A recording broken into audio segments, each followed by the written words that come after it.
priority nursing concerns. You can phrase them as formal nursing diagnoses. You don't have to, okay? But you still have to tell me why. Why did you think that was? So the as evidenced by part still applies, right? That's what we're looking for. It says physical and psychosocial. I got one question. I don't have any psychosocial problems. You probably do. So this is one of the ones that, though you may think that your physical takes priority, that's fine, list your two. But I would like you to practice with Erickson, so I really would like you to try to find one psychosocial. If you have no clue, you never saw the family, you don't, and the patient never spoke to you at all, okay, fine, you can get away with the physicals. But you probably have at least one psychosocial concern to think about. And that, remember, can relate it to sensory deficits. Those are psychosocial concerns. Communication concerns. There's a lot of things that probably you haven't worked with before. So this is a good time to practice those. Yes? I just want to make sure I know what you're talking about. Are you talking about for at clinical speeds? I'm talking about your assignment for your pediatric clinical, yes. Okay, thank you. Okay. Does that make sense? Yes. Okay. If you absolutely can't find them, just send me an email, tell me why you can't find one and what you're thinking about, and it will probably be fine. But this is your chance to really dive into Erickson's and work with it. Okay?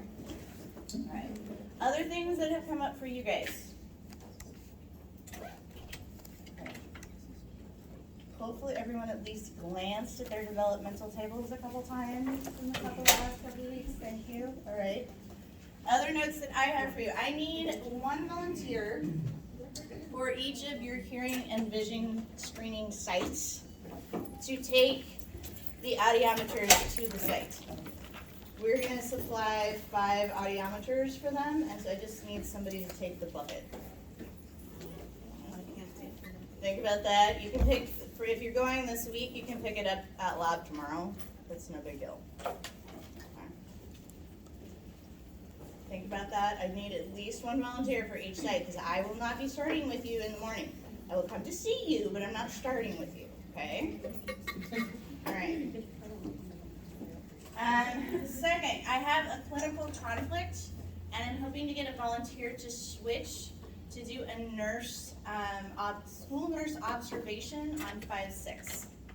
If that would work into you, I would switch you off of your hearing and vision screening. Okay, that's what I am looking to do. If you're going this Wednesday, you're out. It's too soon. All right? So that's one. I did email one group of 8 students. I can take the like 5-11 as well. So if anybody can switch to that 5-6 spot, that would be great. Okay. As long as we're talking about hearing and vision screening, please make sure you've completed all your volunteer paperwork for the site. Anybody who's not done that? Perfect. Thank you, guys. Anything else? Okay. We did have people go to pediatric clinical, so no one died. You're going to be fine. Okay.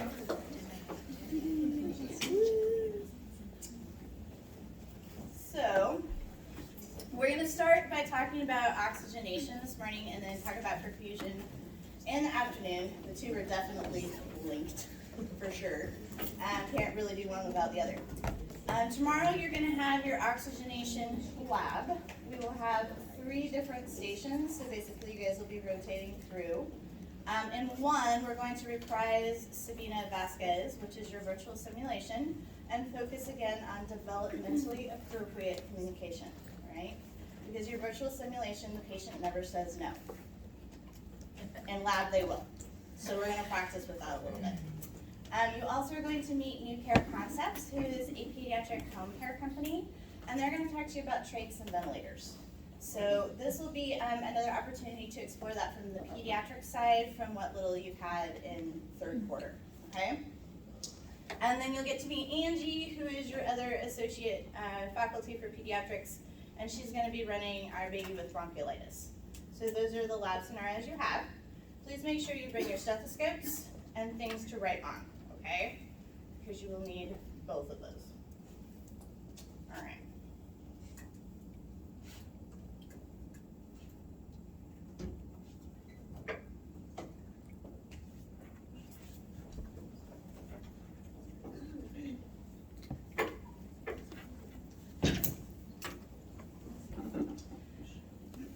There are some videos and course points on oxygenation and also on breath sounds and cardiac sounds that are there as resources for you guys. There are also resources in your Canvas modules for some particular diagnoses that if you want a little bit more in-depth information, you can go to those as well, okay? But in brief, here's some of the differences you're gonna see for kids versus adults when it comes to oxygenation.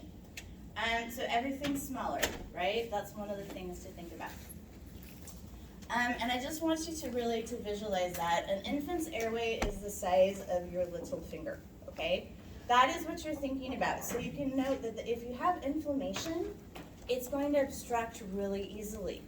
If you have anything that goes down the wrong pipe, it's going to obstruct really easily. So that's one of the concerns we always have in pediatrics, is that whatever happens is going to happen faster and harder, just because they have a smaller airway. So those are some of the things that we think about. They also have fewer mature alveoli, which means that their ability to exchange oxygen is also more limited than an adult. So if I have lots of sticky secretions and mucus, I'm more impaired than an adult would be, okay? Those are things that we think about. Because of all of this, our kids are going to use more of their accessory muscles. The younger they are, the more that they use routinely. So you're going to see that abdominal breathing in infants all the way up through young toddlers. It's going to be some abdominal breathing, especially if they have exertion or they're not feeling well, okay? We're also going to see a lot more retractions. It takes an awful lot to see retractions in an adult. It's really common in kids. So whenever they have impacted airways, you're usually going to see retractions. We call this work of breathing. And you're going to see that abbreviated a lot in pediatrics as WOB, work of breathing. And then we expect you to describe what. What did you see? So was there nasal flaring? Was there tachypnea? We expect that there was, right? And with it goes the tachycardia. All of those things are normal. But then what kind of retractions did you see? You know, were they intercostal? Were they subcostal? Did you see a tracheal tug? You'll hear that a lot of times, and that's just, and it really sucks in. Those are things that we would describe as mild, moderate, or severe. So if you're describing work of breathing, make sure that you're also describing what. What did you see? Okay? Kids are excellent at accommodating and compensating for distress. So a child can be sitting at 95% and breathing like this. If you're breathing at 60 per minute, you cannot sustain that for a long period of time. Yes, you may be keeping your oxygen saturations up, but it's not sustainable, okay? And that's one of the things that we recognize as a pediatric nurse. It's not about the sats, okay? It's about the work of breathing. And if a child is working really hard to breathe, we're going to start some of those interventions. So it is really about that for us. Again, with infants too, recognize that they are obligate nose breathers. So in other words, if they have a snotty nose, you have obstructed their breathing, right? So one of the first things we might do is try to clear the airway as far as that goes. These are all things that we're going to think about as we go through this, but we'll start with some of the easy stuff. So as we go through ears, eyes, nose, and throat. I think everyone here probably has had a bout of conjunctivitis or pink eye, as it's more commonly known. You can throw a ball around, and basically, if you catch the ball, you've got it, because that's how contagious it is. It is definitely something that is very common. It is just an inflammation, clear membrane of the lid and the sclera. If it's viral, usually you're gonna see serous drainage. If it's bacteria, we're gonna see colors. So the usual stuff, right? Unfortunately though, no matter which one they think you have, your school is probably gonna send your kid home until you've been to the doctor to check, because it is so highly contagious. If it's bacterial, you're actually better off because you'll get some antibiotics and be able to go back to school in 24 hours. If it's viral, you're probably stuck at home for the 5 to 7 days. So schools will send you home for this one because again, it's so contagious. It can lead to a periorbital cellulitis. So this literally is just an infection in the skin around the eye. So if you get an infection in your skin, for an adult, maybe you do some topical ointments, maybe some oral antibiotics, it's not such a big deal. Because kids have naive immune systems, thinner skin, a lot of things that really make them more susceptible, it can be a bigger problem in children. And we may need to use IV antibiotics and a hospital stay if it's bad enough, okay? For this particular one, what we're really going to be interested in is it impacting swelling enough that we're worried about the eye and the nerves behind it. That's going to get you some IV antibiotics. Otherwise, again, probably just orals. So those are some of the things that could happen. This is what you're screening for, right? Very common problem in our childhood. And this, again, is one of the common things that we screen for. Some of you guys may have had this at kids, been screened for it, and it should be pretty familiar for you. So we're not going to spend a lot of time on it. What I want you to recognize is, even though these are very common problems, easy to fix, right? They can cause a lot of issues for kids. They're usually identified in early preschool, right? Or as your eyesight changes, perhaps in early elementary school. What problems could it cause for you developmentally if you are diagnosed with one of these? Bullying. Falling? Bullying. Oh, thank you. Sorry. Well, yeah, I suppose your fault. Don't you remember things you can see? Yeah, okay. Yes, bullying. Behind the class. Difficulty learning in class. Right. Okay, so bullying and difficulty learning in class both relate to the things that we're trying to achieve. They make us feel less successful, right? So this really can impact a child's self-esteem. And because it's happening so early, it could possibly impact their self-esteem all the way through school. So again, even though these are simple problems, easy to fix, when you think about the developmental impact, they can loom larger. So that's why we do the screenings. It's why we need to get it fixed as soon as possible, and why if the children don't and parents don't have resources, we need to provide them so that we can get this taken care of. Early learning losses affect future income and even length of life. So we don't want those losses to be big. You guys have all had strep throat too. Acute pharyngitis. Nobody ever calls it that, right? You just have a sore throat. That's what this is. And most of the time even docs will write it that way. They do not write pharyngitis. But here you go. If you have an inflammation of your throat and tonsils, it could be viral, it could be strep, the worst. And you could even have an abscess as a result thereof.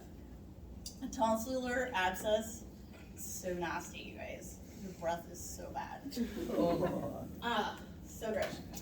But the main thing is we want to make sure this is not strep. So as a school nurse, if you had a child come to you who said they had a severe sore throat, some of the education you would make sure that you did was that the parents need to take that child in to get tested, okay? They need to finish their antibiotics, because if it's strep, one of the things that we're worried about is the serious complication that can result from that, which is rheumatic fever, which can actually cause heart problems, okay? So it can be very severe. It can also cause meningitis, which again, it could be very severe. So these are things that we want parents to go and get tested and treated for. Is rheumatic fever the same as scarlet fever? No, No, they're different. they're different.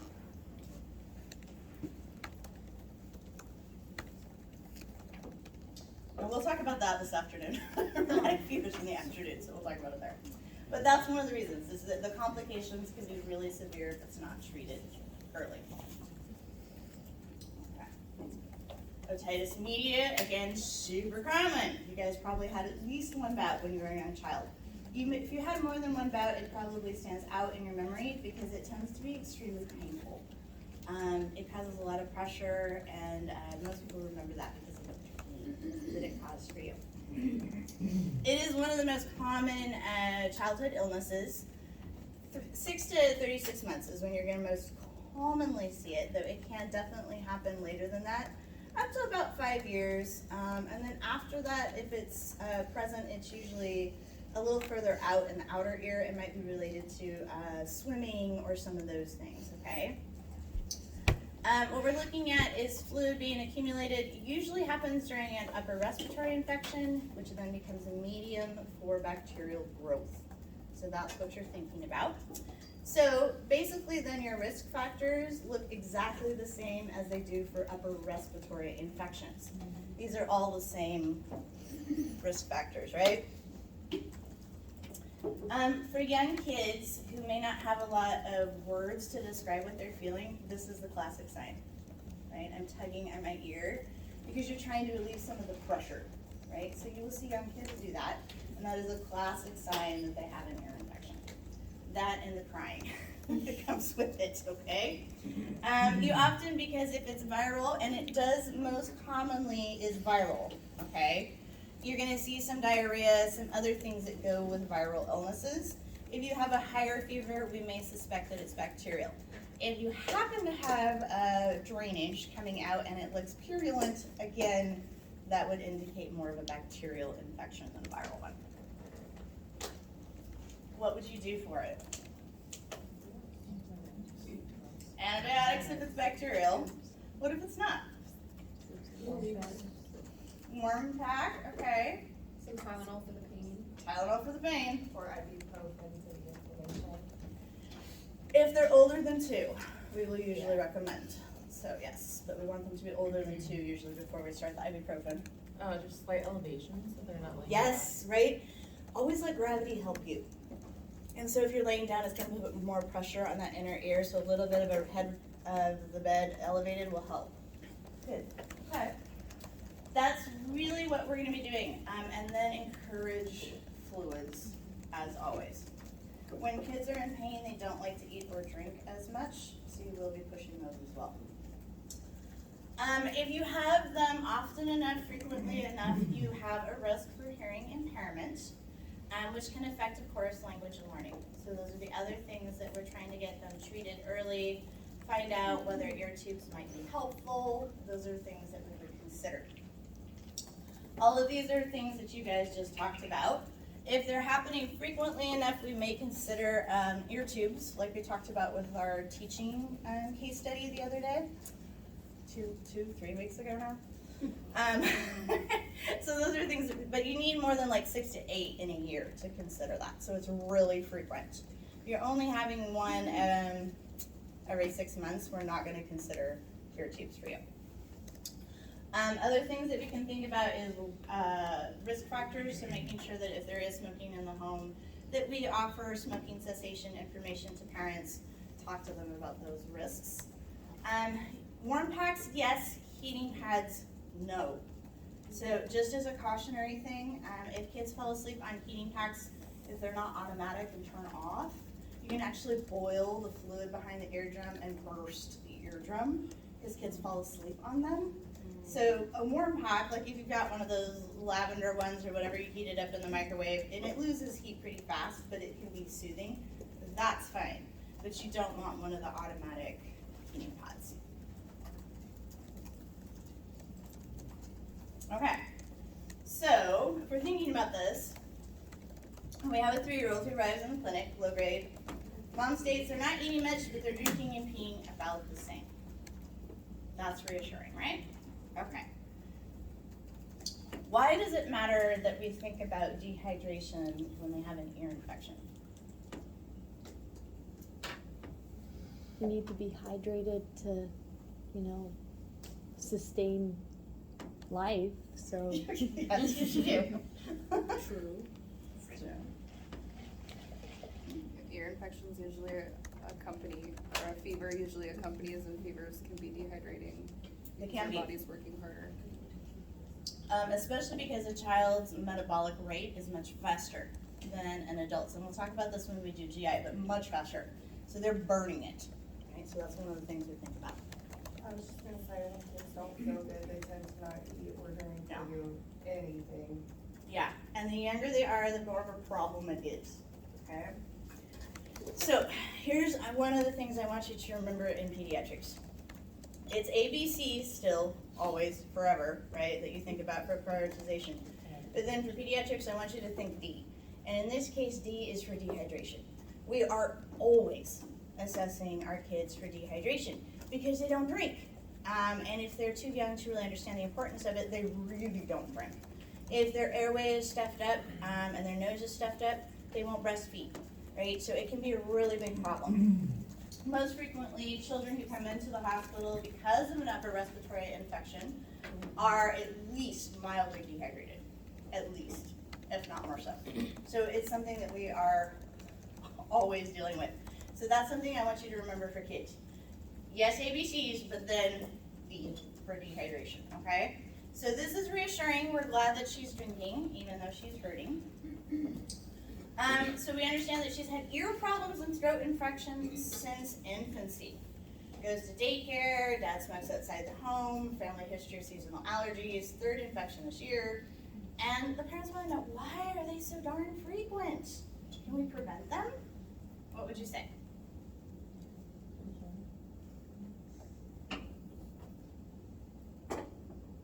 We could talk about some factors that may be contributing to it. Okay, so which factors do you see that are contributing? Seasonal allergies, Okay, seasonal allergies, smoking, smoking, and daycare. yep. So those all contribute. Daycare contributes. If you don't have small children in daycare, you may not know this. It is sort of a petri dish over there, and you are really likely to get something from somebody else. No matter how great your daycare is, there's only so many times that you can get the children to wash their hands before they like this and touch something. It's just how it is. So it's really a huge risk for upper respiratory infections, and it's always something that we ask during our admission process is the child in daycare or school? Do they have older siblings who are in daycare or school? Because that increases their chances of an upper respiratory infection and therefore an otitis media. Okay? All right. So we can talk about those things. How many of those are actually controllable for the family? One. One, right? And we can talk about it, we can help, but really that's the only one that they have control over. It's just an explanation. Okay. So the doc diagnosis is that yes, we do have a bilateral otitis media and strep. So sadness, right? So we're gonna get some augmentin and we're gonna follow up with the specialist. So if you were providing the parent with information on medication administration, so how much will you tell the parent to give?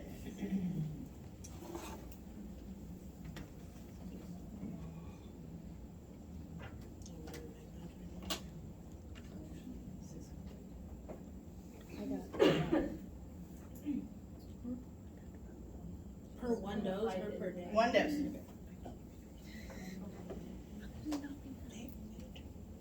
It's just the top one. I got 12.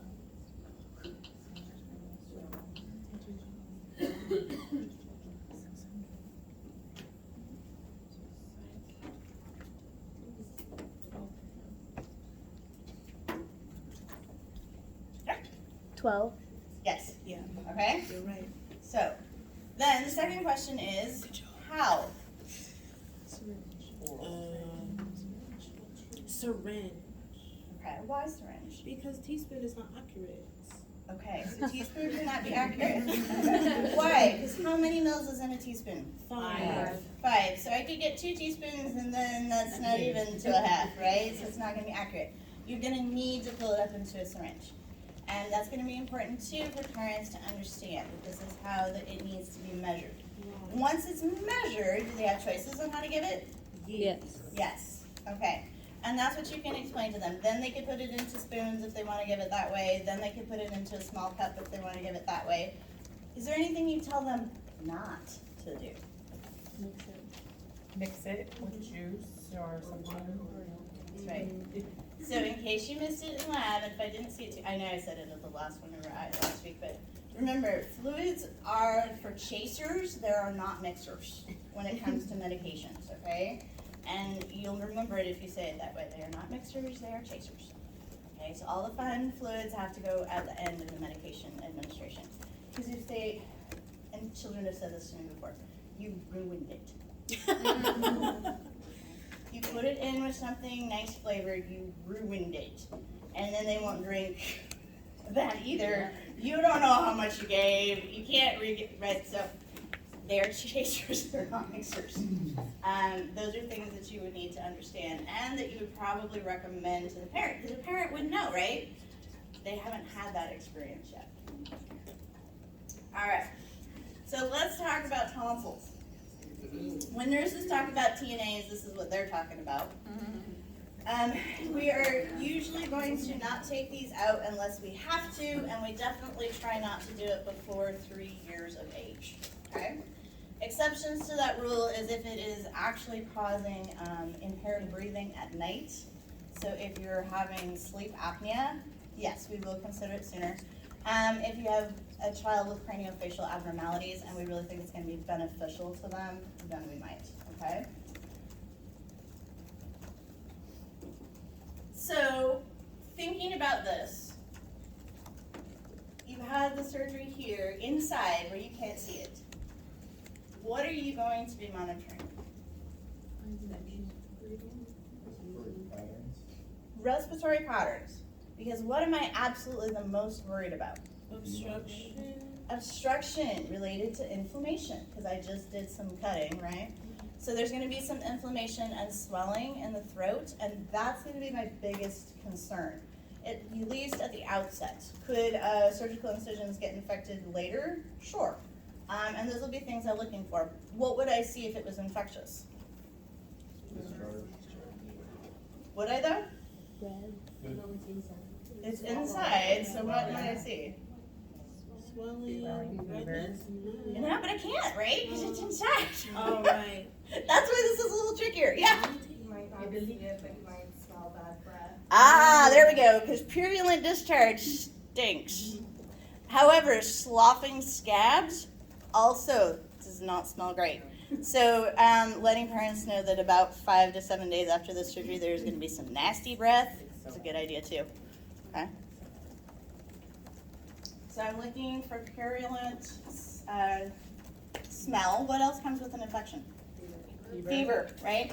So I should see a higher fever if I have an infectious process going on. Malaise, irritability, those are all big things. What else comes with infectious process? Swollen nodes. It gets swollen, right? So whatever it is, it gets swollen. What probably comes with swelling? Pain, right? So one of the early signs may be a child who had been previously drinking and tolerating things well, refusing to drink, right? Because it hurts. So those are other things you might see. Do you think it just hurts in the first day or two anyway? Yeah, it does. It's a surgical incision, right? So a lot of what you're going to be doing as a nurse too is trying to get fluids into the kid. So that's one of the things that we'll talk about. So your post-operative monitoring is going to involve looking at respiratory patterns. What would happen if the surgical incision started bleeding? What would you see? Coughing. Blood. Maybe some coughing. Bloody sputum. Vomiting. Vomiting. Because where's the blood going? Yeah. So when it gets to, I don't know, critical mass or whatever, eventually the child is going to vomit. And it is going to look brighter red than you would expect, right? Because it's not necessarily old blood, it is newer blood that's just being swallowed. So those are some of the things that we look at. So, if the child is resting quietly, what might you see that indicates to you before the vomiting that you might be bleeding? Any guesses? They're like swallowing a lot. Excessive swallowing, right? Because they're swallowing the blood down, okay? Those are things that you're going to be looking for in your monitoring.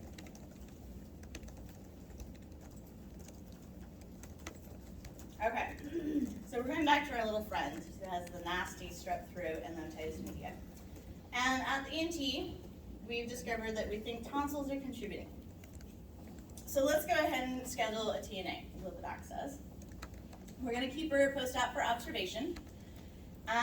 Normally, we will not keep kids overnight for TNAs anymore, unless they have a history that makes us more concerned about them. What do you think, what kind of history might cause you to spend the night? What? That's not history that would be acute. Like sleep apnea or like sleep? Yes, so if I have a history of sleep apnea, I will keep you because I want to see you sleep, make sure it's all right, yeah. What else? Huh? What about bleeding issues? Like, Yeah, that definitely would keep me, it might even contraindicate the surgery. So those would be things that we consider. Katya? Keisha. Keisha, thank you. Maybe that the patient's not getting enough fluids, they're not drinking or eating enough popsicles post-op, that we say, you might not be. That again would be acute, not a history. Oh, Yes, I'd still keep you, but that would be acute, not history. Cardiac anomalies with the anesthesia, or are they fully knocked out? Yeah. No, they don't. what about a history of like coming out of anesthesia wrong? Like, But this is probably their first time with it. If I did have that, yes, I would keep you. Malignant hypertensions, any of those would be things that we keep for. This would be more common than that. So, who do you expect to have respiratory issues? People with Cleft palate?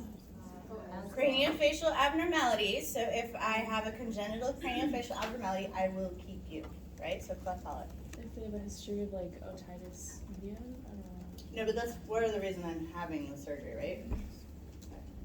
asthmatic. Preemies. Oh. So if you have a history of premature birth, I am more likely to be concerned about narrow airways, respiratory problems, and I will keep you. What about asthmatic children? No? Not usually.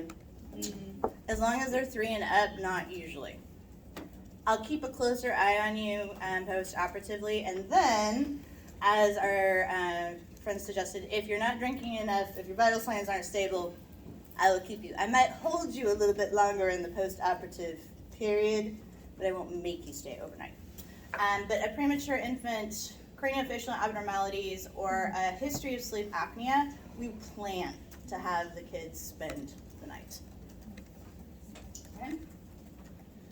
For this particular child, we get her back, no complications, level of consciousness times 3, lung sounds clear to auscultation bilaterally, SATs look good, so we're happy with all that. What orders would you expect to see for this child? That one sound good? Okay. Sound good? All right.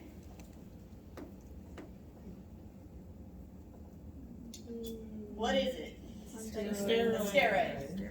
Any particular reason we should need a steroid at this period in time? No. So this is a big hitter. Do you need that much of a decrease? No. Remember, not- steroids have a lot of side effects. Okay, so we shouldn't need a steroid right now. Okay. Tylenol with codeine. That sound good. All right. Yes, this is a very common order after surgery. You usually get a doses enough for about 48 hours. However, what happens in reality is the child doesn't like it. It tastes nasty, y'all. Just nasty. It's supposed to taste, I think, like cherry. It does not. It really does not. And so you'll have a child very frequently refuse this. we just get an order for Tylenol, straight up Tylenol, and if they can tolerate it and they prefer it, that's fine. Are we still giving that to a child who has sleep apnea? So there's no sleep apnea with this child. Oh, okay. But yes, we still would for acute pain. It is again dosed to be appropriate. I'm sorry, so should we expect this order? You should expect that order, but my cautionary tale is don't expect the child to actually take it. Oh, I see. The docs order a lot of stuff for us. Half the time the kids won't do anyways. Can we mix it with things, or as like providers, we can only give it straight? Again, we don't usually mix it with things, because if they, I mean, I know like a drink or whatever, but like chocolate syrup or something to try and like make it more exciting. I don't know, I always worked with my daughter, that Hershey's syrup, like, and honestly. I'm when you so mix it with sorry. chicken, it's That is so just making me tasty. nauseous to think about, because you've never tasted this and I Yes. have, and it is. Wait, what is it? It's extra, but this one is extra. But okay, but not this one. That is a no-go on that one. Okay, not this one, but like, are we allowed to do that if we think it will get them down, I guess? Yes, we do have some flavored syrups. Again, you have to be cautious because they do have a lot of sugar in them, and there is some contraindications to using them. Most of the time, though, I can tell you it doesn't work. It may work one time, and then the next time they're like, no, it still wasn't good, I don't want it. So you're still gonna have to pull out some of those other resources. At what age do they start prescribing codeine? Because I thought that was like contraindicated in small children. No, narcotics are not contraindicated in small children, okay? Do we watch them closely? Yes. But remember, if you have severe pain, which you just had surgery, you're gonna have severe pain, guys. Wouldn't you want something to really hit hard on that, at least for about 4 to 5 doses? Those are things that we consider. Many children, though, again, will not take it and just deal with increased pain and use the Tylenol. And that's okay too. We want them to be comfortable. But as we know, pain is very individual. And so if the taste of the codeine is worse than the pain, by all means, let's go with the Tylenol. And those are things that often children make that decision. That's their decisions. Do you think you'd see a home prescription for some amoxicillin? Yes. Yes, because we will be transitioning, right? How about this one? So we're gonna maintain your peripheral IV with some D5.5 until you're taking orals well, and then saline lac. Yeah. Great, okay. So these are all pretty usual orders. How about this one? Not aggressively. Be pretty hard to do that. Yeah, so would you aggressively gargle switch anything at any time? Probably not. So as you're thinking about things too, make sure you're looking for those keywords that help you to know this is not a great answer. We do not need to do this. So that's something that we would skip. All right. And we talked about a lot of the things you guys would be monitoring for already. So again, excessive swallowing, decreased saturations, increased work of breathing, any of those would be of concern to us post-operatively. We talked about complications. So again, most of the time the blood's going into the stomach. If we expected bleeding, we might see vomiting of blood, which is why we generally try to provide fluids that are not red in color. Because if a child did vomit, then we don't really have a great way of knowing, was it the tropical fruit punch or was it actually blood? So those are things that we often recommend to parents as well, that if you can, avoid things with red food coloring in them for the first couple days while we're monitoring for these complications. Okay? You guys talked about infection. You know that fever and swelling, and so any of those things, if you saw it, some probably bad breath rather than drainage is what you most commonly see. But a lot of times you don't even see that. It's just the fever and the kid acting punky that'll bring people in. Okay, so those are complications. What do you think is the most common thing I see people come back into the hospital for after a TNA? And it's none of the things we just mentioned.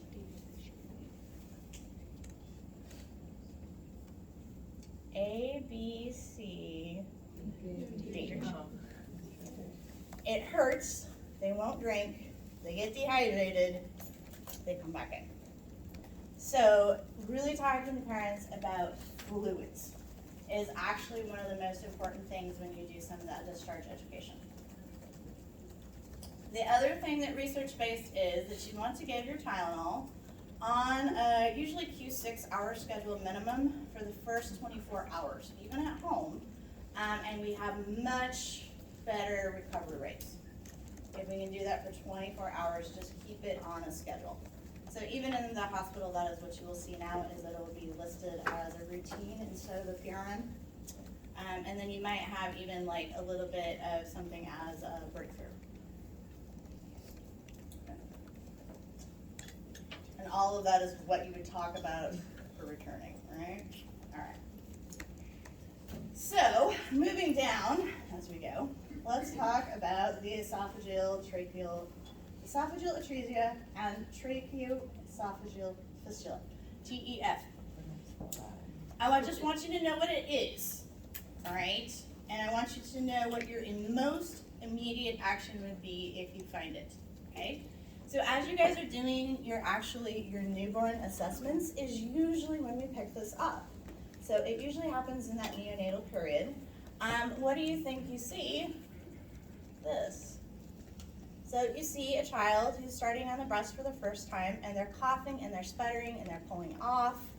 That indicates to you that something is not going right with the feeding, right? And that they might be aspirating that fluid. Even though they're just drops of it, that's a really concerning sign, okay? So if you saw that while the baby was at the breast, what would you do? First thing you do, what you guys said? NPO. NPO, which means don't breastfeed the baby anymore, right? So if you think a baby's airway is impacted, please don't put anything more down it. That's just really the thing to do. So that's all I want you guys to remember about this one. If you see coughing and sputtering at the best, please don't let the baby breastfeed anymore until you have them evaluated, okay? Yeah. How often does this happen? I didn't know this was possible. It is not a common malformation, but it's, I don't know the exact percentages. I couldn't tell you and be truthful. All I can say is I've only seen it twice in my career.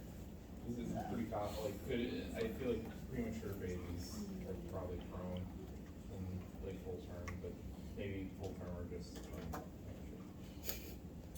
It can happen and it doesn't always get picked up. So that's just one of the things that as you're doing that newborn assessment, you're looking for. Yeah. Is there a known cause for it? Probably something early on as you guys are studying with Susie about formation in the womb during those early periods. Is it a vitamin deficiency? Is it something like that? Maybe. But the last I read, we still don't know why exactly. But basically, there's a pocket. It went here instead of there. So surgically, you're going to have to get that fixed as soon as possible. Okay, so that's one of the things that would happen. Because you can also see that there's a possibility that if fluids are reflexing back up, they can also get into the airway.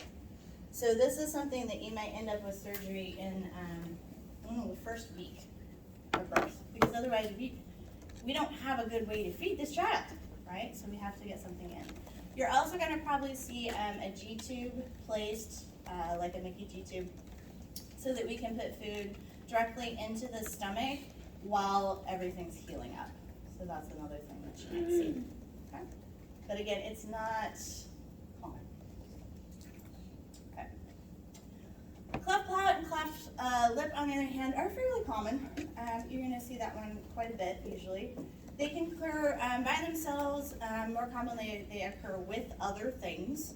So you may see some other systemic concerns. We do need to do treatment in stages. You're not going to be able to correct a lip and a palate usually in the same surgery. I have never seen them do it that way. So you're going to end up coming in a couple times. We're going to see feeding issues, right? So one of the first things you might be asked by a parent who has a child with this is, can I still breastfeed? What do you think? Yeah. Suction. So it may not be as effective, but yeah, if you can get a good seal, sure, you can breastfeed. Breastfeeding is great in a lot of ways because the baby kind of controls the flow of the milk. So if they're not breastfeeding, we are going to have to do that manually by using some specialty bottles. But yeah, a lot of times they can breastfeed. They may not be able to get as many nutrients as we'd like them to because it's not as efficient, but they can still definitely do it. It helps mom's milk supply, and then we can supplement as needed. Okay? So, one of the ways that we can help with that is, again, if we'd like the baby to be able to expend less energy eating, fortifying the expressed breast milk or formula can help with that. So just increase the calories. If you want to look at all the fun specialty nibbles, I gave you a link. It won't be necessarily important to you unless you have to feed the baby that way. And then somebody will teach you about it. But a lot of times it's more of a squeeze bottle solution. So you're manually giving the baby a little bit, waiting for them to suck and swallow, giving them a little bit more suck and swallow kinds of things. And there's several different ones. Post-operatively, one of the things to think about is there needs to be no suction. It is contraindicated, which means there can't be any pacifiers and there can't be any breastfeeding because the suction is going to pull on all the sutures, right? So we can't have that. This is going to make infants very unhappy, right? So that's just something to keep in mind. So if there's no suction, how do we feed the baby? Is it just gonna be continual like motion, or do we just put in something into it? That's the only time. So if they're gonna have to have it the easy way. So they may have to have the bottle that just allows the squeezing, so they're just kind of swallowing. It really depends. They may even go to cups. So there's been some experimentation about having them drink from a cup earlier, and that actually works. They may say no suction except for this, and those are common things too. Or they may have an NG placed, and we do things that way. So it really depends on which surgery they had, what things we're doing. But just remember that you will not be using manual suction for these infants. So if it's secretions, you're wiping it, you're not sucking it. Those are things that we want to think about, okay? Definitely some pain control. And then what you're seeing in the picture is elbow immobilization so that the babies aren't touching their face. Because what do infants always want to do? Suck on their fingers, right? So we need them to not do that right now.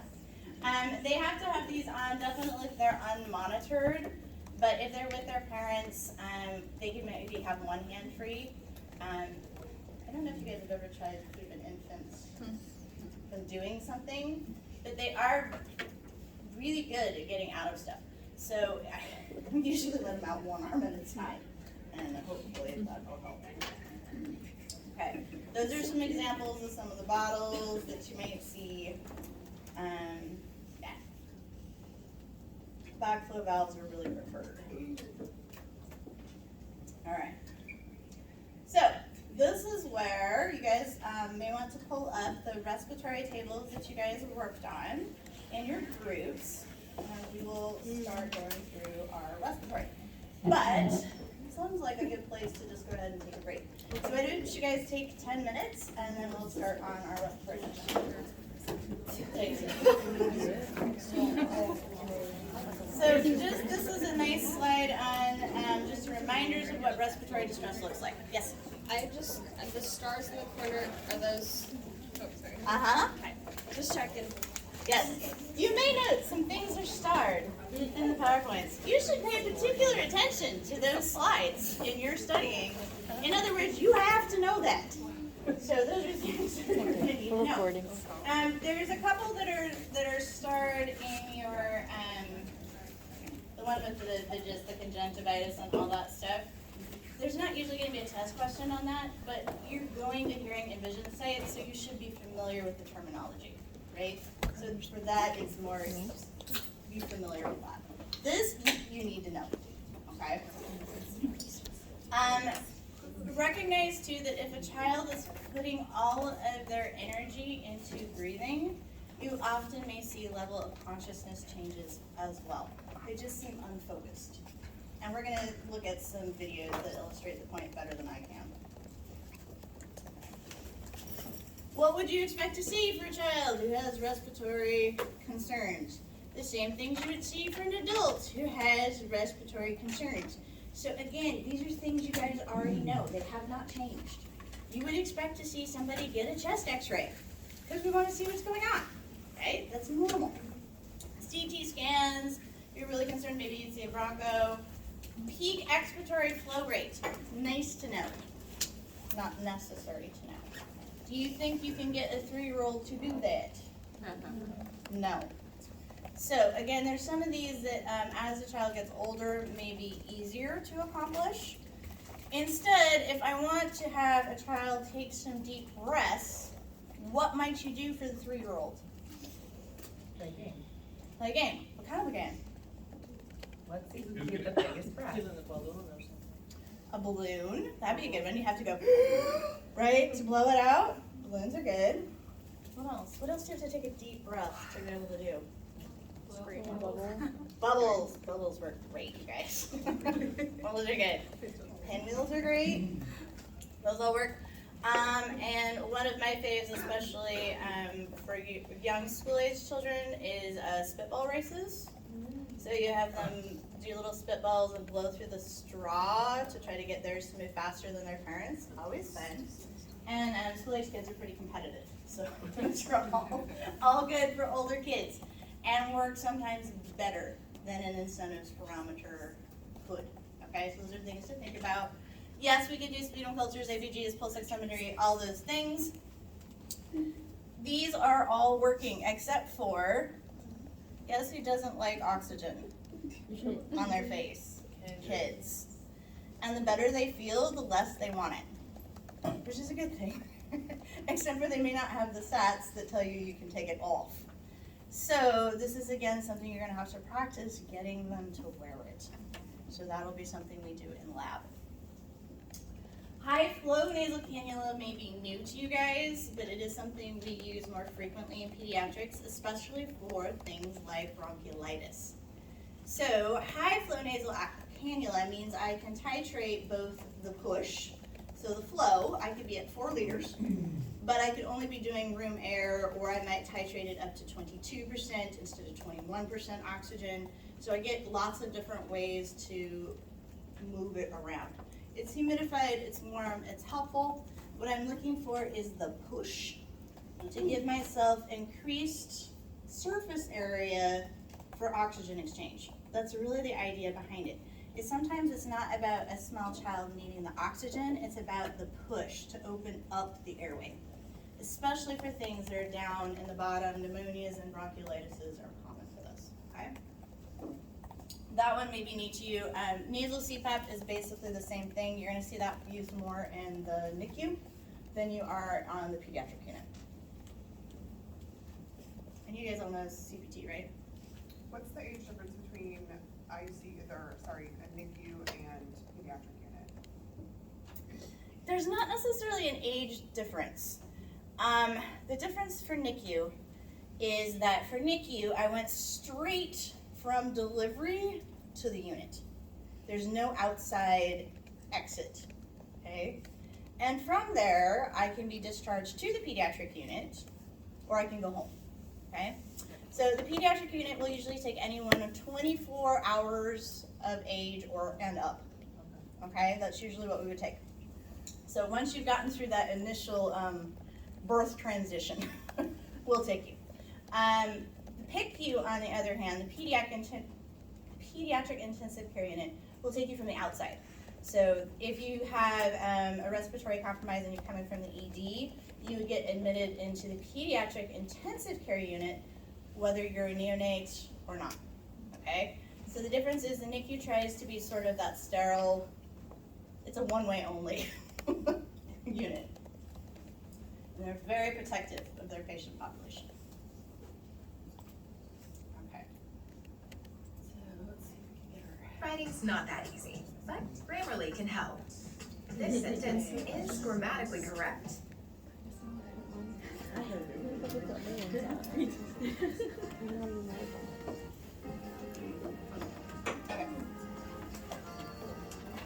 It goes through all some nice stuff for you guys, reminders, all that goodness.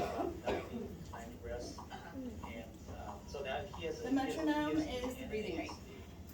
And a little, pulmonary stenosis, I guess, so he's been sick, coughing. And hopefully you guys can also see the retractions that are happening there. Some pretty severe seesaw breathing. You see intercostal, subcostal retractions. You see his chin moving? Yeah. Tracheal tube too. Is that right? Okay, he's on it. And it even is listing it up for you. Half a liter, all it took, okay? So, they compensate really well. They just need a little support. And that's one of the things that you're gonna see. There you go, abdominal breathing, we've got a lot there. And if you also look at the child's face, I don't think they're showing you right now, they're kind of out of it. They're just focused on their breathing right now. Okay? You can see it like they're scaling. So, it didn't take much. Again, you don't need to start kids at high throw rates. Half a liter is all it took to get increased SATs for this. So let's assume we have our liter flows on, right? Would you be happy with your patient's condition even with that liter flow? No, okay. So that's gonna tell you that it's more about the work than it is about the oxygen saturations. This kid is still in a lot of distress. We still need some additional interventions. So that's where we would start looking at our medications, humidifications, other things that we could do.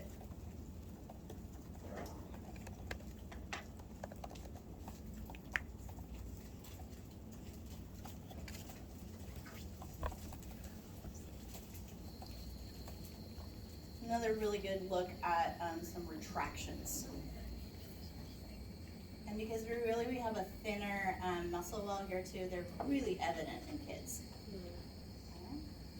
And if you look up at the top, you can see the tracheal tug there too. And you'll often just hear pediatric nurses say they're tugging a bit. That's what they mean. And I think they actually took the teen one down, so we'll skip that one. The only thing that was actually interesting about the teen one is that the kid is focused on nothing but their breathing, and they're just really out of it. So that's one of the things to just consider is that if you're focused so hard, because I mean, think about it, 60 breaths per minute, even 50. That is like running, right? So you're running and breathing at 52. Can you eat while you do that? No, so all you can focus on is breathing. And that's what you are gonna see in some of these kids. So we really need to think too about how can we supplement to make it easier for them to get in the nutrients and the fluids that they need without having to work additionally. For preemie, wouldn't you be concerned if their O2 stats are a little too high? Because they do have the internal ones. We think about retinopathy of prematurity and some of those things with higher oxygen, but that's usually over a sustained period of time. This is an acute event. So, though it's something we consider, most of the time the orders you're going to see is to keep SATs greater than 94%. And those are usually the orders you would see. So we're not asking to keep them at 99, 100. We're just supporting. We're supporting their growing. Okay. So this is one of the ones that I had you guys do for your groups. As you can see, there's a quick little slide here. What are some things that, for the group that handled this one, you would want to add? What did you find out?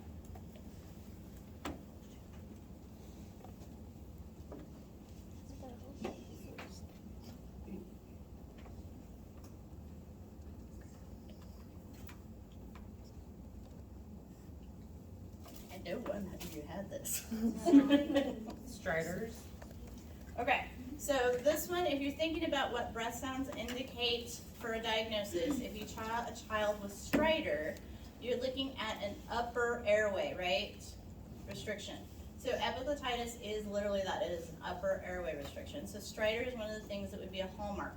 What are some other things that would differentiate it from any other upper respiratory infection?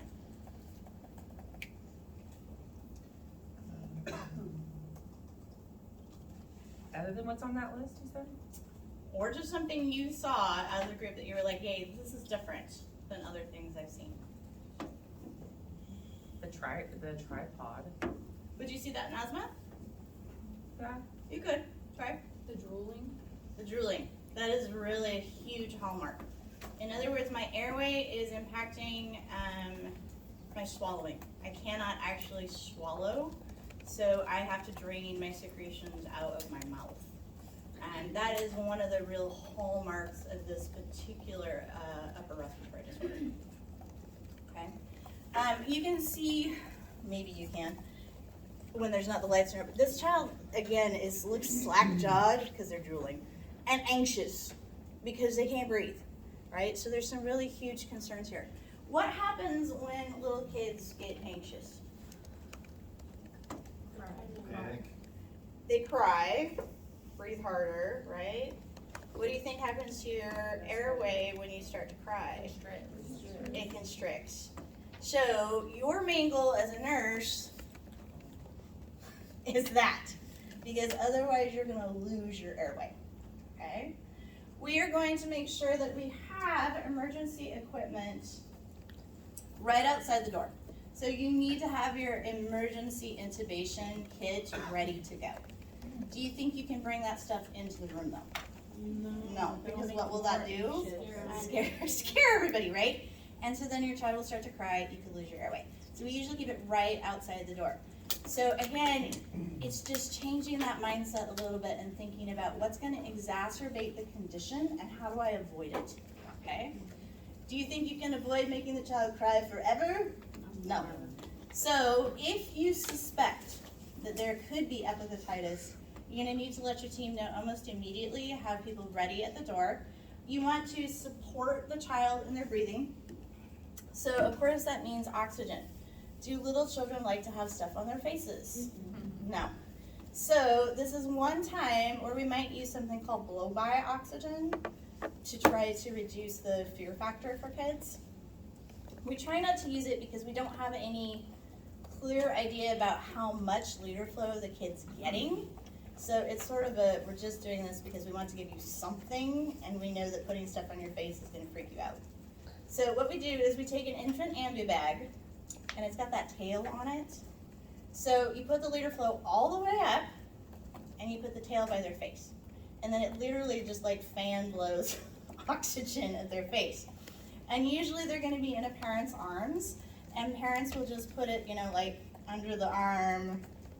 It's by their face, and they're resting in their parents' arms, and they've got their oxygen fan. Because we're just trying to support them a little bit while we get things ready to go. The thing that is absolutely contraindicated is do not try to look in this child's mouth. Okay, don't do anything with their mouth. You do vital signs if you think they won't be upset with it, some of those things, but mostly we're going to be ready to intubate ASAP because we're going to need to start an IV for IV antibiotics. When we start to do that, we're probably going to get tears. We might lose our airway. We need to be prepared, okay? So this really is, if any of you guys are working in the ED, if you're thinking about that as a career, you need to be on the lookout for this. From the ED, they will usually go right to the pediatric intensive care unit, where after 48 hours, they're going to be much better, okay? Just need to let the antibiotics do their job. Okay. You may note that the main cause of this is something we can immunize against. So, unfortunately, it's because our immunization rates, especially as a state, have dropped quite a bit. This is more frequent in our EDs than it used to be. So it is really something you're going to have to watch for, okay? Unfortunately. Questions on that one? Okay. Remember, there's a lot of fear factor for parents here too. So part of your job is also to try to keep the parents calm, because again, kids are going to pick up whatever their parents are feeling, especially if they're in arms. Do we know any statistics, like if children have had any of the vaccines towards it, are we still seeing a lot of patients admitted with this if they've received some of the vaccines? I don't have statistics on that. It's something you could probably look up on the CDC's website. Okay. I think you would probably be more likely to see if they didn't, but not sure. It's just something that we know we're more at risk for because our immunization rates are falling. So.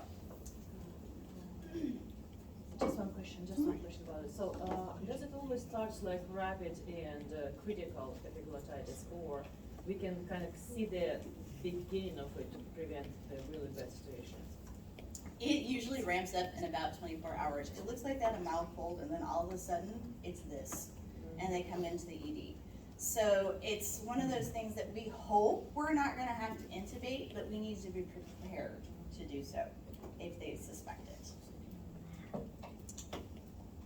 I did not work in an emergency department, so I couldn't tell you how often they're seeing it these days. I just know it's more common than it used to be. All right. It's the same story for tussles, right? As our immunization rates have gone down, if you have a child, the most common reason we'd see them in the hospital age group is 6 months and under, because they have not been fully immunized against it. So this is one where I can really confidently say, if you've had one dose, it's not enough. Okay, you have to be done before we're gonna really feel confident. More than that, we need the people around you to be fully immunized against pertussis. So this is one where you're really relying on the herd immunity of your family and community to keep you safe as an infant. And we're kind of falling down on the job. I saw a lot of pertussis in our pediatric acute care unit. So, if you did have to come into the hospital, pertussis group, what kinds of things would you see? What would we do for you?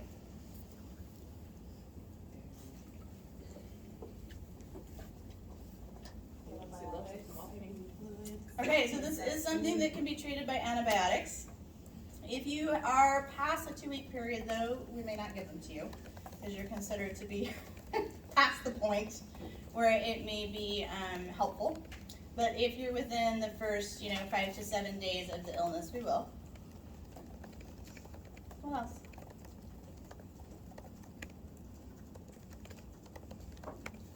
What are you guys gonna do for everybody who has oxygenation concerns? Give oxygen. Yeah, let's give them some oxygen to support, right? So that's something we might see. What else would you see? Position of comfort. Position of comfort, or thinking more upright positions, right? Those are gonna be things. So 6 months of age, right? Where is the position of comfort? Right here, right? So one of your jobs as a nurse is going to be supporting the parents to care for the infant, because where do they want to be? On the parent, okay? And that's where they want to sleep, on the parent. So you're gonna have to be able to support the family in order to provide that, especially during the first 24 hours they're in the hospital. They just like glue, stick. Okay. So one of the ways you might see that done, we do not do co-bedding, okay, in hospitals. That is not something we do. You guys have probably in your clinicals already seen that in the OB units. There's one little per bed. It can be rolled right next to mom's bed, but they need to be in their own space, okay? It's the same thing in the hospital. For older children, you can see what we call jail cribs, because they have bars that you can go like this and go up, and then they have a plastic screen that comes down, and they're like this tall, and most of the time the preschoolers have trouble climbing out of them. Most of It can be done. So, we call them jail cribs. Some of the things that actually I have done as a pediatric nurse is put mom or dad, it's mostly moms, into the jail crib with the infant, because they can't fall out of anything, right? And so mom's sitting up in the jail crib with the baby here and dozing. And that was the best we could do because the baby would not sleep any other way than that. So there's a lot of how do you support the family to take care of the child.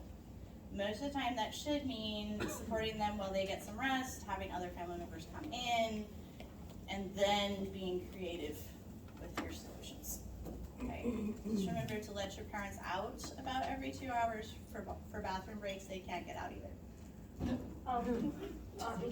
According to my experience with that, one way that we did is they grabbed my old shirt with the baby and then we put it in the crib. That's a nice idea, yeah. And then the baby my son is Brilliant. And I'm glad that worked for you. It doesn't always. Because they're also looking for that heartbeat. So sometimes that's part of it too. Either way, you're supporting the family to take care of the child. Okay, so oxygenation, think head of the bed up or position of comfort. Remembering for infants, that's usually on a parent. Okay. What other common things would we do? An IV. So we might consider that we need to supplement fluids. You might also see NG tubes instead if we want to provide additional formula, express breast milk that way. Okay, so those are other possibilities. But since we're going to give antibiotics anyway, IVs would be really common. Okay. Good. All right. Is this a diagnosis you would use a bronchodilator for? I don't think so. Okay. No. So why not? Hmm? Why wouldn't we? If the airway was swollen. Is it because of bacteria? It releases a toxin that like damages the cilia, so it's not really good. So you need to think about why is the inflammation happening, right? And so that's one of the things that we think about. And the antibiotics are actually going to be our best defense, right, against this particular one. The other reason to think about it is where. Where is it happening?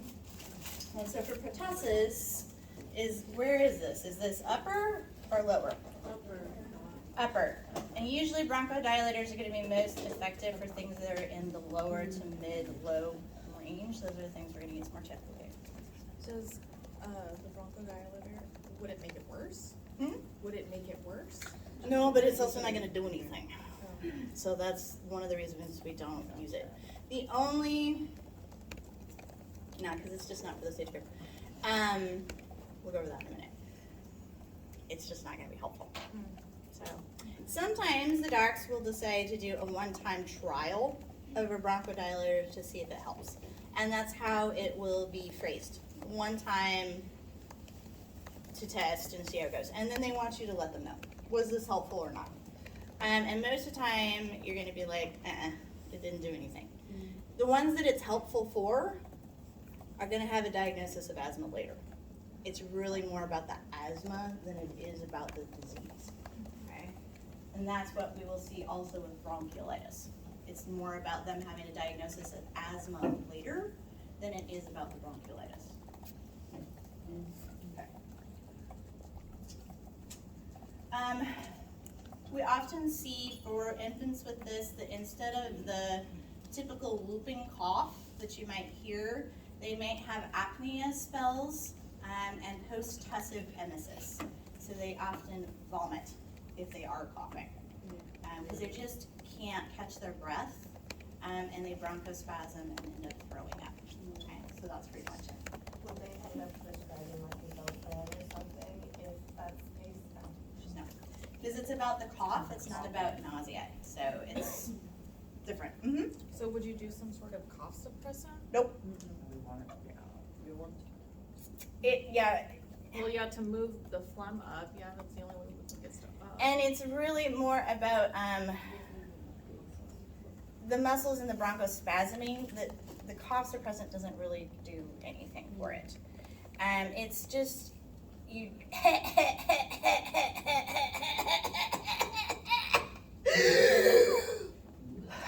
I That's the whoop. Which always makes me laugh when I get it. Sorry. It's that inhalation at the end is actually the whoop, that you're trying to catch your breath. And you will see the sats go bonk and then come back up when they've caught their breath. And that's usually what you say. So a lot of times the oxygen feels like it's not needed most of the time until they have a spell. And then they end up with it. If you'd like to, there's a video here too that has some good information and some demonstration of the cough. So you said that the antibiotics was gonna be the most helpful for this one. It's Let it take really its what, course. we're supporting the airway, but the antibiotics is what we need to treat the disease process. Okay? And what makes it deadly for infants is actually they can't, after, so when they start coughing too much, they can't stop really kind of and catch the breath. They can't or- catch their breath. And so then they have apnea and bradycardia spells, and if you have a bradycardia spell that's too severe, yes, you could actually die. Even more frequently though, what we see is just severe hypoxia. Severe hypoxia, which we all know is not good for growing brains. So those are things that we consider. I think 50% of here, 50%, half of kids who get pertussis will have to be hospitalized. That's a lot. And probably half of those may end up in the ICU for part of their visit because it's just that severe. And those are things to think about.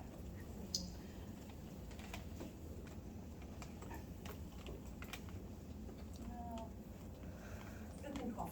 I forgot that I put that on there. Okay. So viral respiratory infections, bronchiolitis is one of our common ones.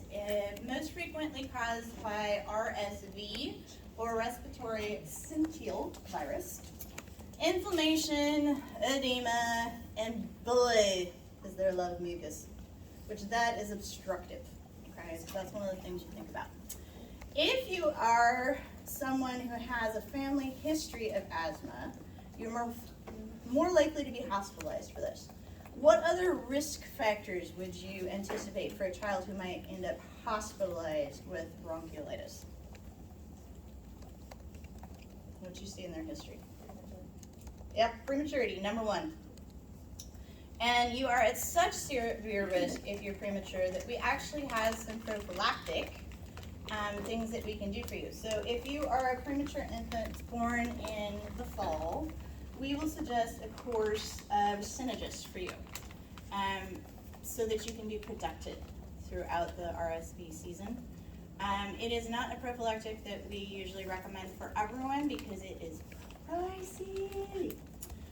Good news on the front though, they are working on and starting to test a new vaccine for RSV, so that's great news because it sends an awful lot of kids to the hospital. I think some books tell you that you will hear wheezes with bronchiolitis. I very rarely hear wheezes, mostly I hear coarse crackles, okay? Because just think mucus. There's a bunch of gunk down there. Which is sticking together those alveoli crackles. That's what you're very frequently going to hear. The other thing that is a hallmark of RSV is mucus. It's just pouring out of them. And this is mostly affecting what age group?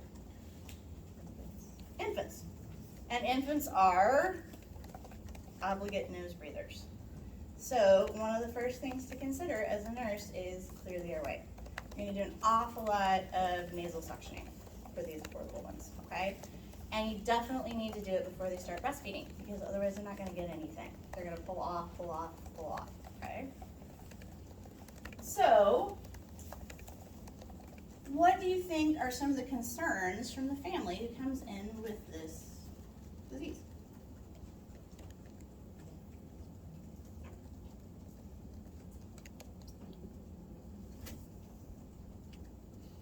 I know a group did this one too. What do you think was the concern for your families? Well, it's scary because they can't stop coughing at all, and then they're not drinking, and kids become lifeless when they have RSV. At least some I've seen. They are are very distressed and very tired. As a parent, I think one of the scariest things in the world is having a child, especially an infant, who has trouble breathing. It's terrifying, okay? And so you can think about that for all the ones that we've talked about so far, right? These are young kids who can't breathe, and their parents are terrified. They're terrified that their child is going to die because they can't breathe well, right? That's one of the things they're thinking about. Secondary on the list is usually my baby is not eating, right? Especially if they're breastfeeding. Parents are going to be really worried and probably uncomfortable because moms who don't have, they're used to a certain amount of milk production, and if that's not getting taken care of, it hurts, right? So oftentimes thinking about providing a pump, some of those things might be part of your plan as a nurse. Okay? All right, so those are some really common anxieties. Do those fall right with A, B, C, D? Yes. Okay, so those are things you consider. So what kinds of things besides oxygen, which we definitely are going to provide, would you expect to do? Could you give a bronchodilator on this one because it's in the bronchioles? You can, but again, because it's a disease process and really the issue is more about mucus production, the only reason it's usually effective for them is if they go on to have asthma. So again, you may see them do a trial of an albuterol, of a racemic epi, but it's not going to be usually our primary line of defense. Expectorants? Yeah, not for infants. Maybe to breathe with I forgot the word, a nebulizer, like breathing with the warm air. So humidification of oxygenation will be really important. Yes? I was gonna say hydrate, lots of fluids. Okay, and so how do you think we might have to do that? Quite possibly, and if not, we may need to do an NG or other ways to fortify. What about like Topopman? Not usually. Really? No, it's like vibration. Would you give them the, like a mucus secretion patch or anything, or are they too young? They're too young. We want it out. So remember, small airways, we don't want to dry anything up and have it stick more. We want to get it out. But they're too young for all the alcohols and stuff and expectorants. Sectioning, a lot of sectioning, a ton of sectioning. Okay, so gotta get it out. So we got our hydration. We're gonna remove the mucus. In other words, mostly what we're doing is supportive care. Yes, this is a viral infection, so mostly what you're gonna work on is supportive care. The only other thing that you're probably going to add to this, if you have a lot of increased work of breathing, and which we most frequently see, is high flow nasal cannula. This is the primary spot I see it used because we're trying to spread open those airfields that are clogged with mucus and provide that surface area for oxygenation. It's humidified, I can adjust things, and it can be very helpful. So when we have this condition, it doesn't mean that the upper respiratory tract is kind of like clear from mucus most of the time. So the mucus is here, but not in the nose, right? So No, nose is it's not coming up, congested. it's coughing up, it's in the nose, it's everywhere, it's a viral infection. So it's here as well. Lots of sectioning. If they have 2 under 2 or twins or something like that, are you gonna wanna encourage them to maybe leave the younger children at home instead of coming and visiting? Always. Hospitals are not great places to hang out with your kids. We only do that if we have to, if they don't have childcare, if they don't have support. Odds are good that the younger children have also already been exposed, so mostly what we're monitoring for is for them to have symptoms as well. It's not uncommon to have twins with RSV. We usually have we keep a couple rooms that are 2 beds, usually 4 twins and siblings, and we put the parent bed in the middle, and then we'll take care of both of them at the same time. So that really works better if you have 2 kids. And they tend to be, also remember twins tend to have a higher risk of prematurity. It's just not space, right? They get born earlier. So they're at also higher risk for RSV and some of those diseases.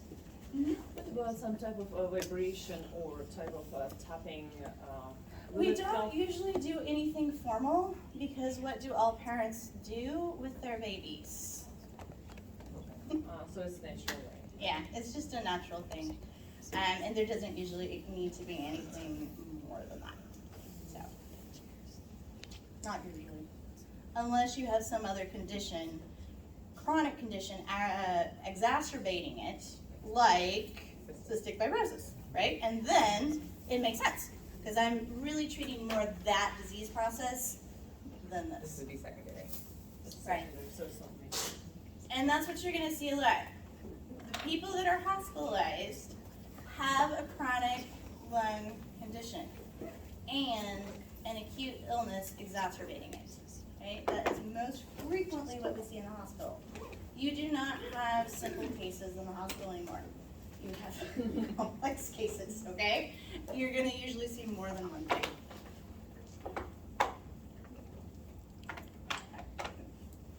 So, this is just one of the pictures that I wanted to show you guys so you can see what high flow nasal cannula looked like.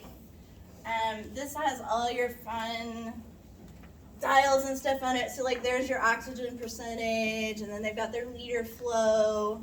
You've got your humidification set up here. It goes into a nasal cannula up there. That's what it looks like. Do you think that might be concerning to parents? Yeah. Mhm. So it's serious if your child needs high flow nasal cannula. It's one of the things that you will need to discuss with parents. So,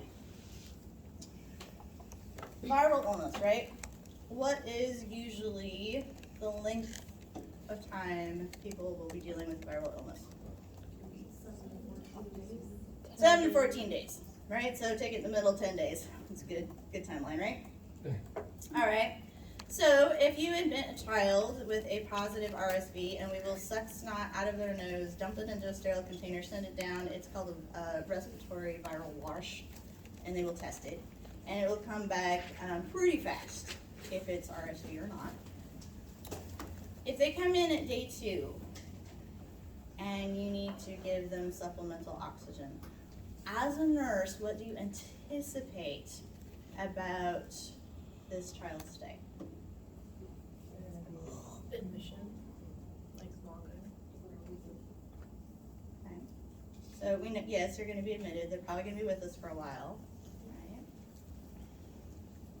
Do you think they'll stay on the acute unit? No, they'll be Maybe, maybe not, right? How far are they into their illness? Has it peaked yet at day 2? No. So that's one thing you need to think about as a nurse.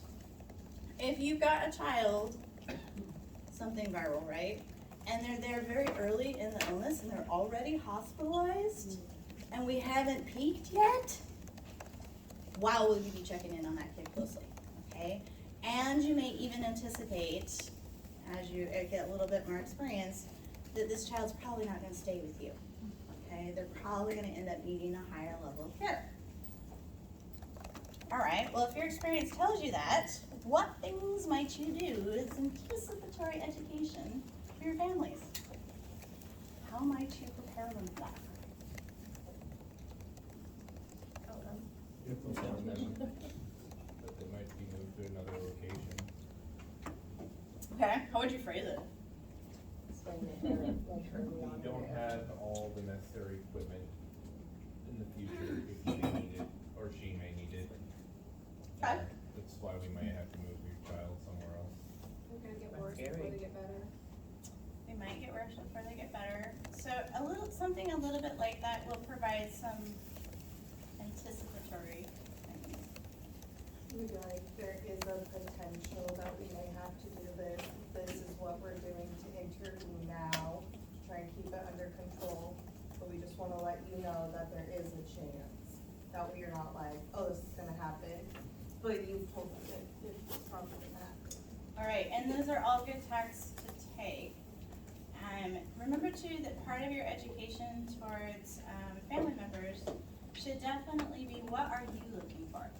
Okay, what tells you the child is getting better? What tells you the child needs more help? Okay, So we will give them education on, here's what tells me that they're having more trouble breathing. And we talk to them about retractions, and we talk to them about how they look and whether they're wanting to feed and all those kinds of things. Do you think that the SAT monitor goes off a lot? It does. Where do we usually put oxygen saturations on little ones? Toes. What gets kicked a lot? Toes. How sensitive is the monitor to movement? Very, right? So I really don't want them focused on the oxygen saturation monitor or any of the monitors.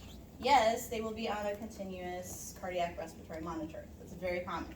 So even more stuff, right, that they're attached to. But I want them to focus on their child, okay, and to let me know when they think their child's having more trouble. Those are things that I would want to educate them on. And then exactly as Bree was stating, I want to tell them what we're doing, what the next thing we'll do if that doesn't work, and then if we really think they're struggling, we'll move them to a higher level of care, where, as you noted, we have the equipment we need, but here's the one I actually like to focus on. And we can provide one-to-one nursing care.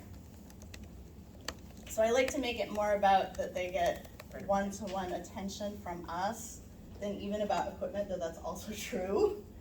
Because, I don't know, there's something that feels more supportive about focusing on the people aspect of it, okay? These are things for you guys to remember, because as nurses, we anticipate, we know how things go, right? You've done this, it's not helping. This is where it's gonna go from here. I'm gonna be pushing you guys on this quarter. I want you to get into this habit of anticipating that if this intervention doesn't work, this is what I'm gonna do next. If that intervention doesn't work, this is what I'm gonna do next. And if that doesn't work, I'm gonna be talking to my provider about this, okay? So what comes next? Because then you can provide anticipatory education for families. So here's what we're doing, here's what I'm looking for. If this doesn't happen, this is what we'll do next, okay? And you guys know that stuff already. You are already able to tell me, head of the bed, oxygen, those things happen first. Worry about hydration status, support it. And then the fourth thing is always specific to the disease process. So whether it's antibiotics, whether it's bronchodilators, or whether it's high flow nasal cannula, the rest of it's about the disease process.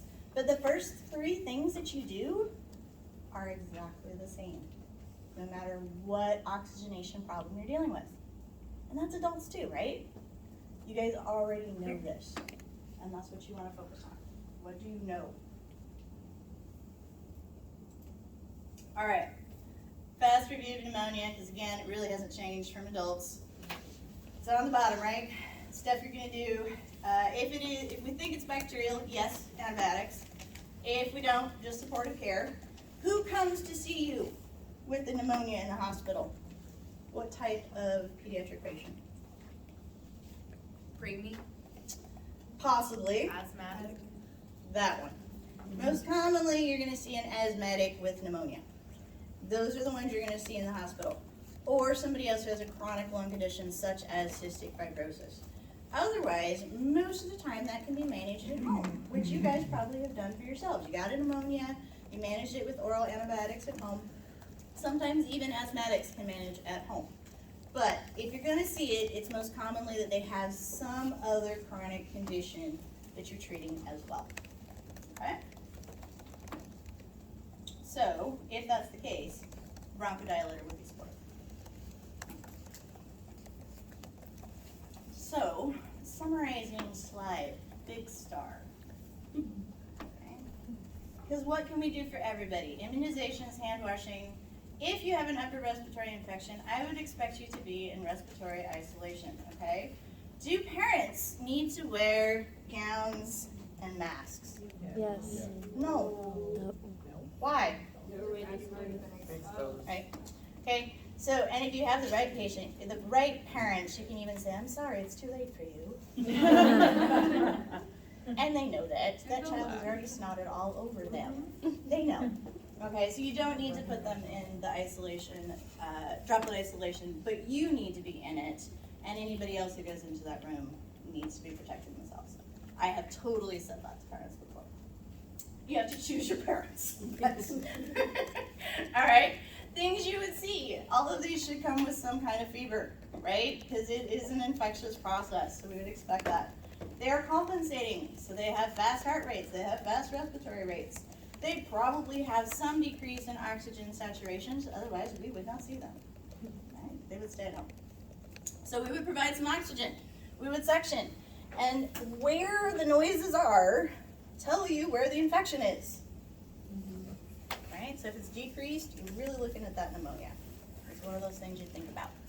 Things that we might do are there.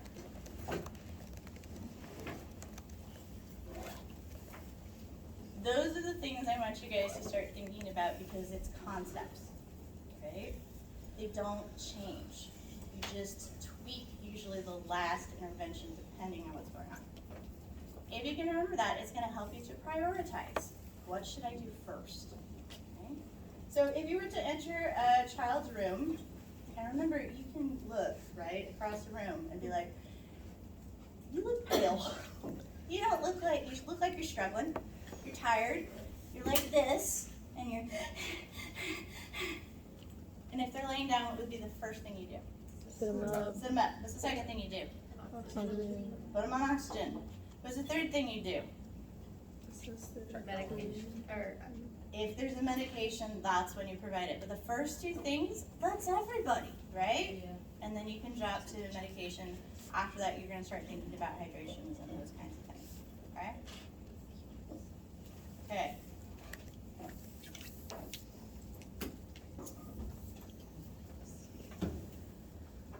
Sudden infant death syndrome is one of the things that we don't really know why it happens, but occasionally we will have an infant death, otherwise healthy infant that they've gone to sleep and they just don't wake up.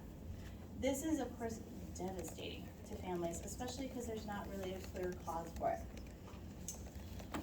We do have some better ways to screen for it than we used to. You guys should see in your postpartum experiences, kiddos on the scheduled for hearing screens, very early hearing screens, and it's actually a good way to screen for SIDS. They've, and don't ask me what the markers are, but they've figured out that if they have some abnormalities on that early hearing screen, they are at greater risk for SIDS. And then we can provide some additional monitoring and other things to help with that, okay? We do know that there are some risk factors. Some of them are exactly the same as what you would see for upper respiratory infections. I swear, you guys, if their NCLEX ever is like, what's a risk factor for this disease, and you don't know anything about it, and they have smoking, just check that. Because it is a risk factor for everything, I swear. Young moms, but mostly what we found can help prevent it is if we don't put babies to sleep on their tummies. So that's where the Back to Sleep campaign came in, reduced the incidence of SIDS quite a bit. And so that's one of the main things that we teach as part of our postpartum and antepartum care, is that this is how we would like you to put your baby to sleep. Eventually babies are gonna start rolling, and after they start rolling, they'll sleep wherever they want to sleep. And SIDS is not as big a risk factor. It's when they are, they believe positioned on their tummies and they can't move their heads enough to oxygenate better, that's one of the risk factors that we consider. This is also the reason why we don't have the bumpers in cribs anymore, that those are not recommended, because they worry that child will get their face up against it and not be able to move it away, can suffocate in their sleep. So there's some, those all came from the research around SIDS and the Back to Sleep campaign, okay? One second here.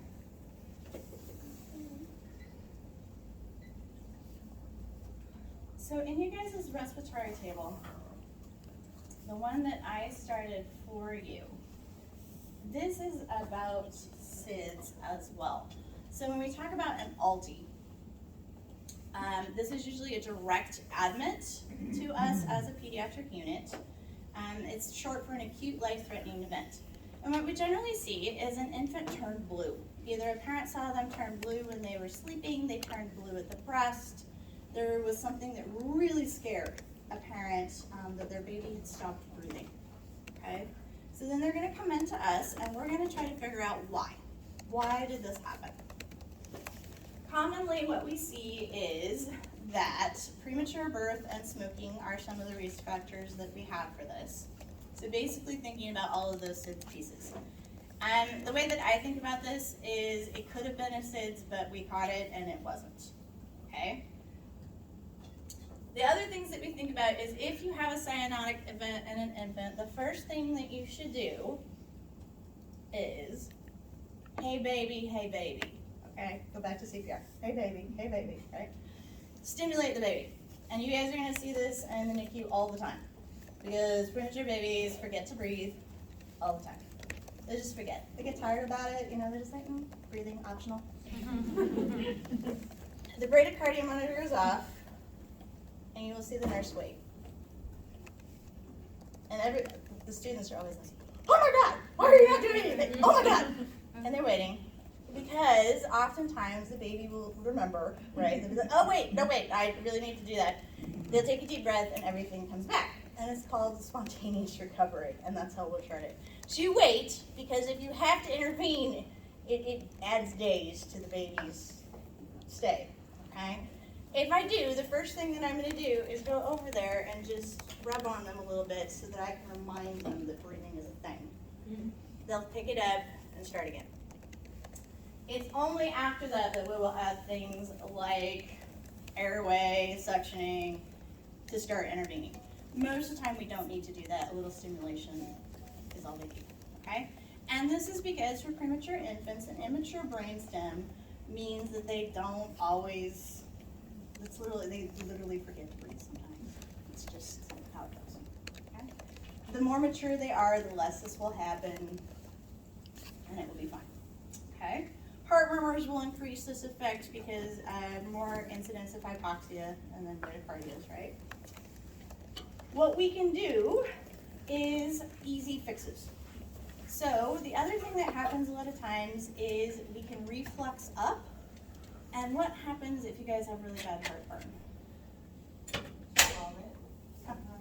Sometimes you can, but mostly it just hurts like a son of a gun, right? So what do babies do when things hurt a lot? Cry. Yes, or they hold their breath. Oh, really? They do. They hold their breath in pain. So sometimes it's about reflux too. So having the head of the bed up will help. How do you put the head of the bed up for a baby? You put a rolled blanket under the mattress. That's easy, and parents can do it at home too.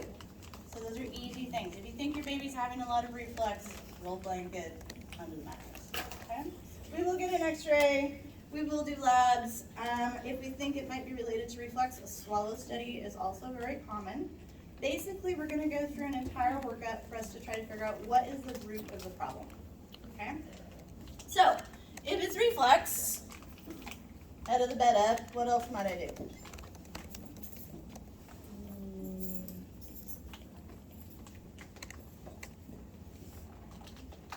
It's up there. Premise it, right?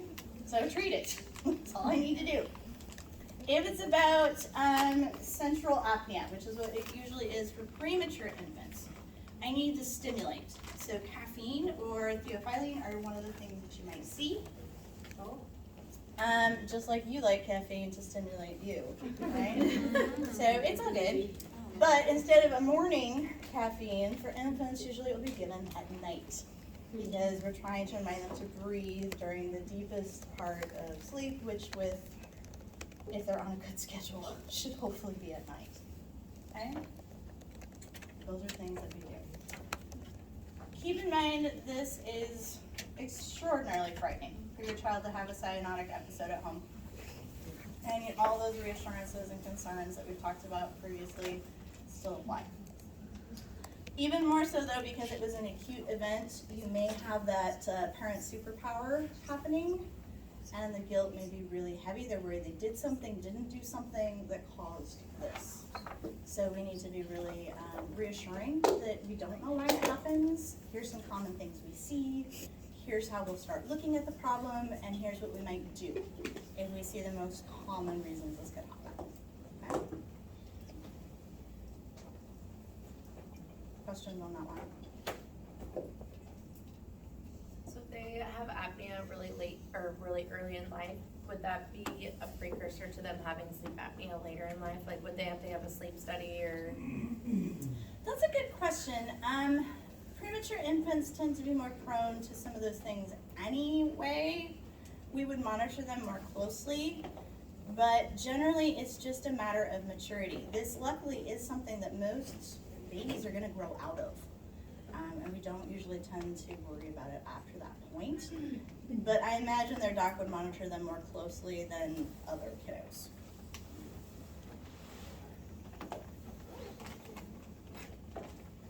The other thing I want to remind everyone, if you're in a hospital setting and you're getting a new admit, and you hear that, hey, you've got a baby with upper respiratory infection, apnea, bradycardia, something, right, that's respiratory related, please make sure that you have double checked that all of your emergency equipment is ready to go at the bedside before they come in. Otherwise, it will bite you, all right, if you have not checked that stuff. And that you have the right sizes for that particular child. That we usually have, you know, an infant, a kid, and an adult one in our packs at all time, and you just hang the one that's appropriate for that particular age of patient. But I just double check it. Because the one time you didn't, you guys, that's gonna be the time that you're like kicking yourself because you had to set it up while the kid is blue, and you're not gonna like that. So just double check your equipment. Someone may be speaking from experience. So we're gonna move on to chronic conditions, but so that means it's a good time for another break, and I will see you guys back at 10 after. Just a reminder, if you have your pediatric clinical preceptor forms, those go to me, or you can give them to your OB instructor, whoever you see first, it's fine. All right. So, I think you guys should probably be pretty up on asthma. The thing to remember is it started as a child. So most of the time, if you have an adult asthmatic, they have been dealing with this condition since they were a young child. And it's one of the most frequent reasons we see children for hospital admissions. It's actually a very preventable reason, because if you have good asthma control, hopefully we will not see you in the emergency department. Average length of stay, if you do have to be admitted, is 3.6 days. It's usually the parents that need to be committed afterwards. So that's a pretty long time to be in the hospital. And remember, this is usually a school-aged child, so we're missing out on school-based activities. It impacts that developmental stage quite a bit. So those are things we want to be considering. Same risk factors apply, okay? One thing that I want you guys to really notice is that the symptoms may present slightly differently, especially in young children. They're not just going to come up to you and tell you that they're short of breath, right? You're going to see some other signs and symptoms. Some of those are a little bit over there. One of the most common that we may not note is actually difficulty sleeping. So they have interrupted sleep because they tend to relax a little bit, and their body wakes them up because they're not breathing, even though we're not seeing other signs and symptoms. So that can actually be one of those pieces that sends you into the pediatrician's office and maybe get you a diagnosis. Okay? Things that you guys probably remember is the little times people have triggers for asthma, right? So those can be risk factors too. All right, asthma group, what are some common ones? Allergies. Cigarette smoke. Allergies. Pollen. Yep. Okay? One of the most important is one we've already talked about too. Yeah, we got the smoking part already. Acute viral infections. Okay, so if you have any kind of upper respiratory infection, that usually is going to exacerbate your asthma, and not something that we really look at.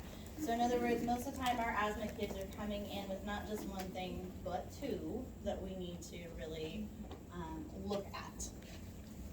Exercise is also another one that you may see, especially with kids who are frequently at recess. Chemical exposure. Any kind of strong smells, cleansers, those kinds of things can also be an exacerbation. Okay? Good. I think you guys know why we have asthma. We're not going to review the pathophys. I will say that in pediatrics, though, all of our stuff is cuter than adult stuff. So, this is what your asthma plan might look like. And green is where we'd like them. Yellow is where they can treat it at home, but should consider maybe adding some things. And then if you've gotten into the red, that's when you're starting to come into the ED. This is something that if you're discharging a child with asthma, you'd be reviewing with them and their parents to make sure that it's individualized for this particular child. So not everybody is on daily medications. Some kids just need PRNs. Is it enough? Those are things that we want to be reviewing with the family. What are other questions you might ask for a school-age child before you send them out the door? If they understand the plan? Okay. If they know symptoms when it starts, so they can. Okay, so if I want to individualize a plan, I need to know how it presents for that particular patient. And that's something that I would want to ask the child. When do you notice that your asthma symptoms are presenting? What makes it noticeable for you? Okay? That can also help them to kind of cue into, hey, this is when it's starting, so maybe I need to intervene a little sooner than I have been, instead of waiting. Okay? So, because again, developmentally, you're thinking about Erickson's, you're thinking about industry versus inferiority. Thinking about the fact that I need to feel successful. Part of that is talking to the child, assessing their knowledge and using it.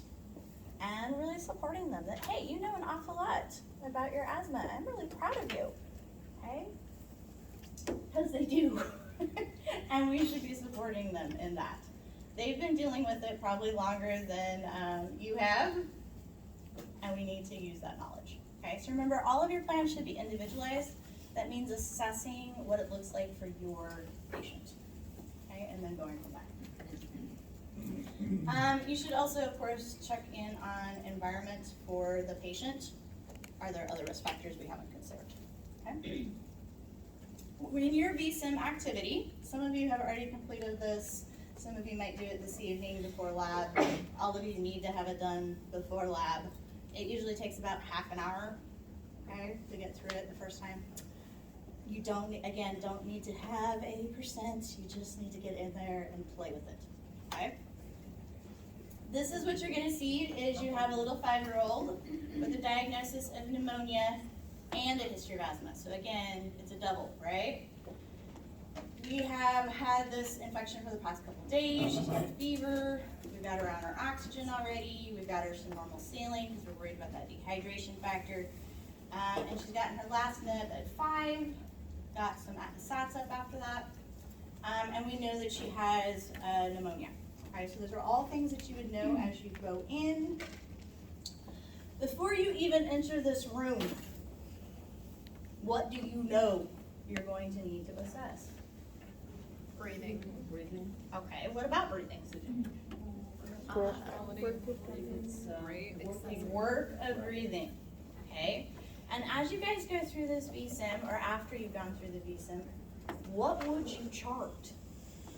So if you noted that this patient had increased work of breathing, how would you chart it? Did they have mild, moderate, or severe retractions? Where were the retractions? What did you see? Okay, so those are the kinds of things you want to consider as you're going into the VSIM. Maximize its use for your practice. Okay, how would you chart it? All right. What other assessments would you want to make, or did you make?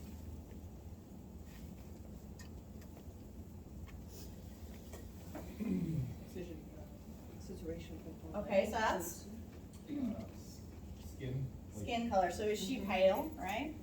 I did dehydration assessment. Okay, because again, think about D. So we might want to think about skin turgor, pallor, perfusion. So again, checking cap refill, some of those things. Good. Okay. How the parents and the patient are coping. Okay, because if I'm anxious, what does that do to my breathing? Right? Okay. So if you're thinking about that too, then that leads us into interventions we anticipate. And we've already talked about a bunch of them. What do you think you're going to need to do? I'm going to need to put the oxygen up. What did you guys tell me you were going to do first? Head of the bed. Okay, head of the bed up, put the oxygen on. Those are some initial things that you probably did or will do. Okay, and we can anticipate all of that. And because you know the disease process, what are some medications you anticipate? A nebulizer. Okay, a nebulizer. Albuterol is our rescue med, right? So we'd anticipate that. Anything else? Antibiotics. You've got a pneumonia, right? So we anticipate some antibiotics. Maybe they decided it's viral and they didn't give us any, but we wouldn't be surprised if we got some. Okay. So you haven't even looked at a chart yet. And you guys can anticipate all of that because you know about oxygenation problems. And you know what interventions you might need to provide based on the disease process. Okay? The part that you're going to add in is preschoolers. And I want you to think as you go through the VSIM, what if she said no? What would I do? Okay. So what developmental pieces would I pull out of my toolbox to help get it done? Okay. And anxiety is going to be one of those major factors. What are preschoolers most commonly anxious about? Needles. Okay, body intrusion could be one of them. So cuts, needles, those kinds of things. What else? The unknown, like not doing it themselves. Somewhat, but maybe a little bit more than that. I think we're all scared of the unknown. Maybe possible harm to their body if something is applied, so they will be harmed. Okay, so still thinking about the body intrusion factor, which is definitely, yeah, Is it gonna hurt? or not? pain. They're really worried about pain, so that's gonna be one of the things that we think about. Okay. Remembering that if you think about developmentally, what are the most common fears and anxieties for the group, it helps you to think about what do you need to pre-educate on or how to phrase the interventions that you want to do. Okay, so when you use your VSIMs, use it for the optimal practice that you can. Talk out loud to the screen. What would you actually say to the child and the family? Okay, try practicing that. Yes, you can click the button and it will do the thing. But what would you say? Okay, and that's how you're gonna get the most out of the virtual simulation is by doing that. Okay, you're in your own house, you can do it as many times as you want. No one will see you, well, okay, your family might see you talking to the video screen, but that's probably normal. They probably see you do that more than once, it's fine. Just practice with those things. We will reprise this again in lab, which is why I want you to try it on the VSIM first, okay? So that you kind of get that experience, and then we'll practice more with the development in lab, okay? Okay. Okay, moving on to cystic fibrosis. So inherited condition, it is a fairly common one that you're gonna see quite frequently. And the lifespan for this is actually very high at this point. We usually are doing a great job of treating it. So you may see a lot more adult patients, well you will see a lot more adult patients than you used to with cystic fibrosis. Okay? They still do not have as long a lifespan as someone without the disease process, but it's way longer than it used to be. I think like almost 4 times as long as it used to be. We used to see people dying in their teens very commonly. And now depending on the severity of the disease, they can have families sometimes. Okay. Okay. What I want you guys to remember as part of your study aids, sticky. So sticky mucus, all the places, it obstructs all those things. That's what helps you think about it. So sticky mucus in the lungs makes good spaces for bacteria to grow. Right? So we have more common upper respiratory infections. It impacts the digestive system. So what, and I know there's a group for this too, what other systems do we see impacts on?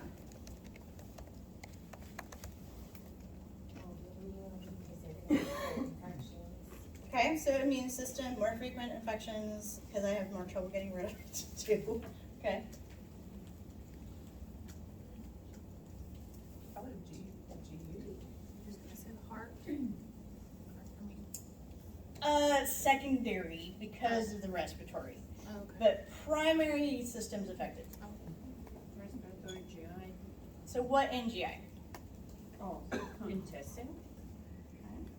Intestines. And what about it? Esophagus. Not esophagus. No. So, and where's my group who did this? You guys already did the research. It's sticky mucus, so when it messes with the intestines, because it's sticky, or is that? Okay, but what does it actually? Absorption. It's about absorption, right? So we can't absorb things as well. And so then what do you need to supplement with?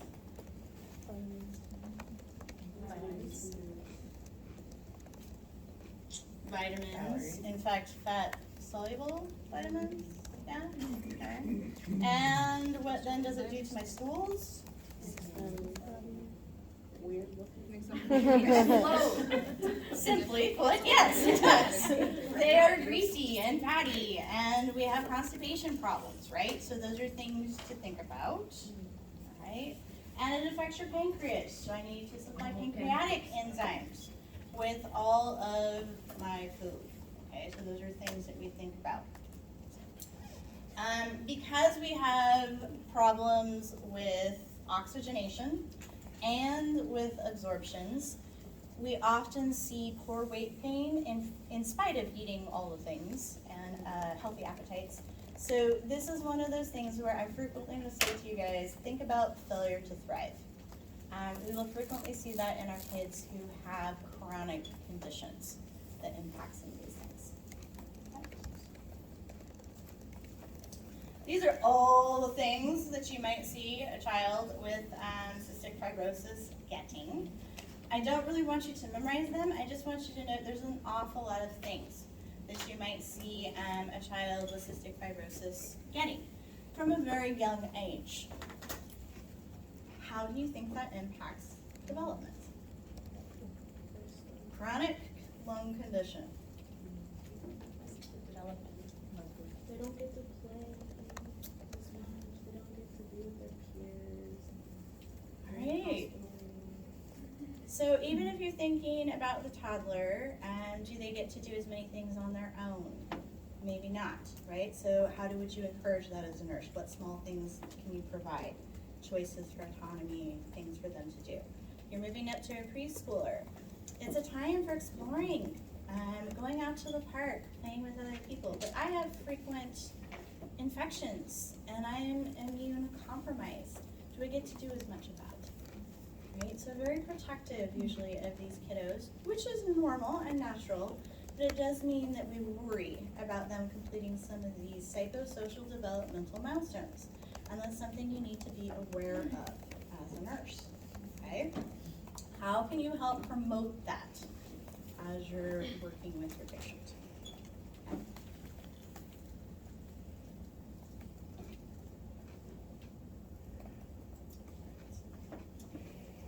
So, we have 3 oxygenation case studies. I think that probably easiest for us today is to just go quickly through our contagious 2 things that I have in there. And then we'll split up into some small groups and go through our case studies and then review them as a large group. So, the only ones I put in here are chickenpox and lice. Feel free to look at all the nasty pictures and things in your textbook if you'd like. But usually what you want to think about is how do we prevent communicable disease? Immunize what you can, hand wash for the rest, right? And stay home when you're sick. So as a school nurse, those would be things you focus on.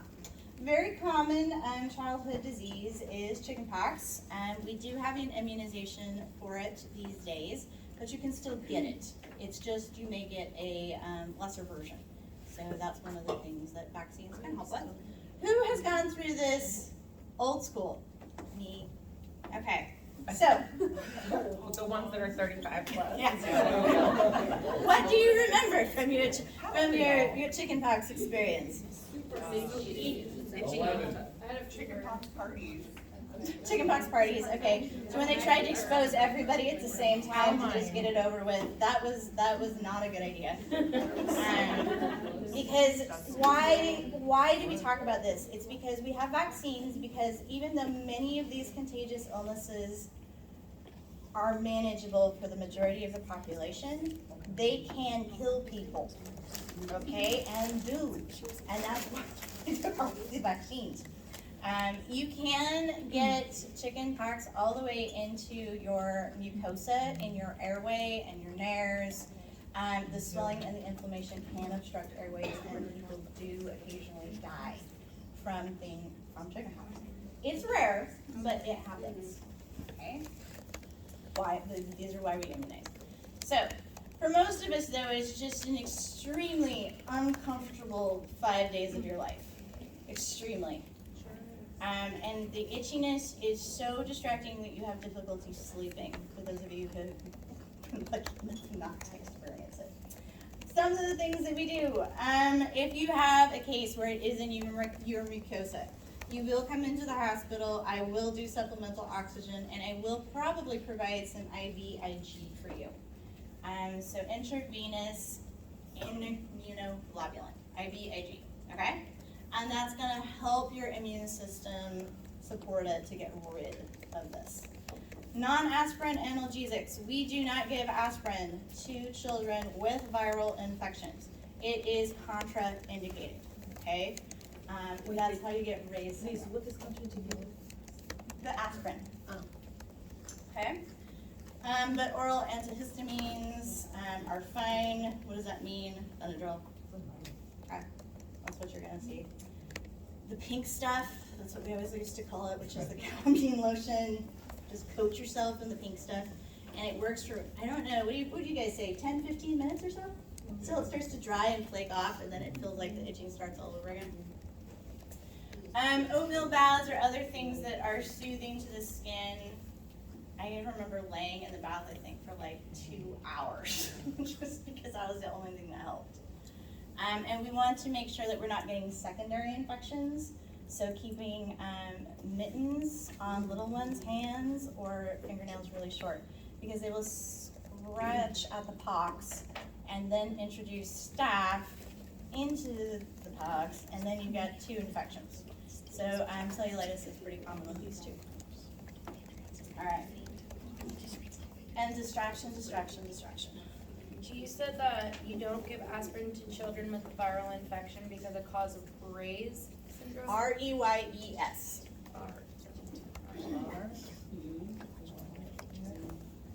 R-E-Y-E. We're going to talk about the one exception to that rule this afternoon, but So is that for all viral infections? it is for all viral infections. So like, okay, that's good to know, parent. And if you don't know, don't give it. Well, now I know. So we don't give aspirin to kids because we don't usually know right off if it's viral or not. So it's usually contraindicated, and there's only one time that we do. And we'll talk about that this afternoon. All right, lice, another fun one. Things to remember, lice is not life-threatening. No one likes it. It is disgusting, you have to bag everything up, no. All right, and the American Academy of Pediatrics has actually said, stop sending children home because they have lice infection. Just stop. Because they're missing out on so much school time.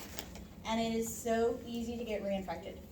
So they have really asked that we stop doing that and work on prophylactic countermeasures instead, so everybody bagging their personal belongings with the hooks, right? So so that you don't do that. They don't share hair items like hats and barrettes and all that kind of stuff. But please stop making them stay home for like 3 days. Just stop. And again, if you think about it, it goes right back to Erickson's. What did you just do to this child by ostracizing them and keeping them home? Okay? So it can be detrimental. And I know everybody starts to get itchy just talking about it. Yeah, The other thing is, unfortunately, lice has a stigma to it. For some reason, we seem to think that if you get lice, it's because you're dirty, your house is dirty. Let me just tell you, lice don't care. Lice loves everybody equally. It really does. It just, it does not care. It loves everybody. So it's one of those things too that it's important to recognize that families too know that there's that stigma. They worry about it. Oh, the nurse is going to think we're dirty. No, right? Everybody gets it. Is it an old wives' tale that dirty hair resists lice more Yes. so than clean hair? Yes, it is. That is an old wives' tale. You cannot get rid of it with lard. You can't get rid of it with hairspray. Like no, oil none of that works. repels the lice. Oh. And Like if your hair is honestly, more shaving your oily. head doesn't help either. So, Okay. it's because they are so tiny that any hair root, they're gonna still be on there. And also, unfortunately, and I'm sad to tell you all this, they're getting resistant to all of the shampoos that we have. So, if nursing doesn't work out for you, and you're not too worried about lice, I highly suggest you go into manual lice removal services. Super lucrative, because that's where we have to go now. You get a salon experience, and they manually take all the lice and the eggs out of your hair because they are resistant. So that is really the only way to get rid of them sometimes. And it's about a 4-hour process, and you'll watch movies and get a pedicure for the little one. It can be very lucrative. They have little buses that transition around. I think that for most ED nurses, and you guys have probably seen some of the memes, it's like TB, C. diff, COVID, lice, oh my god. And bed bugs. Bed bugs, lice, and TB. No. You don't want to think about things sleeping in your bed with you. So, we're going to go ahead and do our oxygenation case studies. It is linked in there. They are 3 cases. And it should be, I'll double check, make sure it's editable.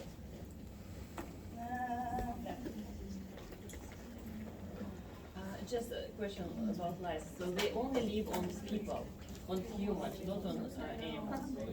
They live on animals too, but there's lice prefer sometimes humans.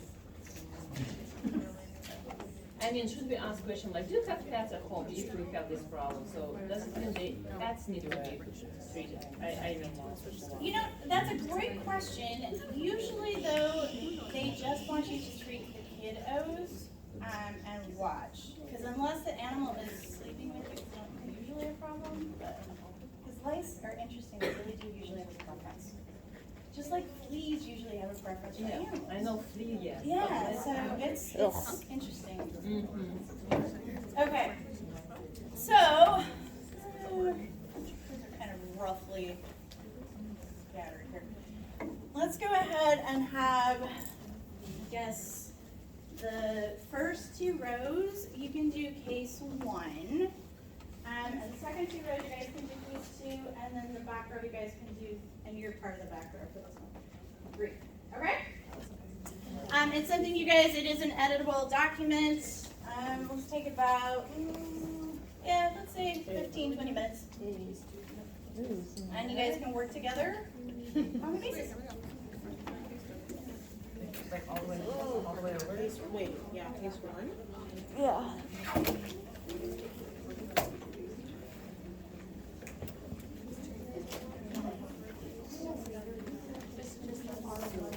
Who wants to be with me? 'Cause I don't know. Oh, the whole row. It is. So you can work in 2 groups on that one, but you're all doing the same case. Oh, I got you. Okay. Yeah, 2 would probably do that. again, first 2 rows, case 1, second 2 rows, case 2, back row, case 3. Hello. Hello. Thanks for pausing that. A lot of times labs for us just confirm, they're really not new exciting information. Are also the arterial blood gases concerning? Are they about where you think they should be? They're around normal. They're okay.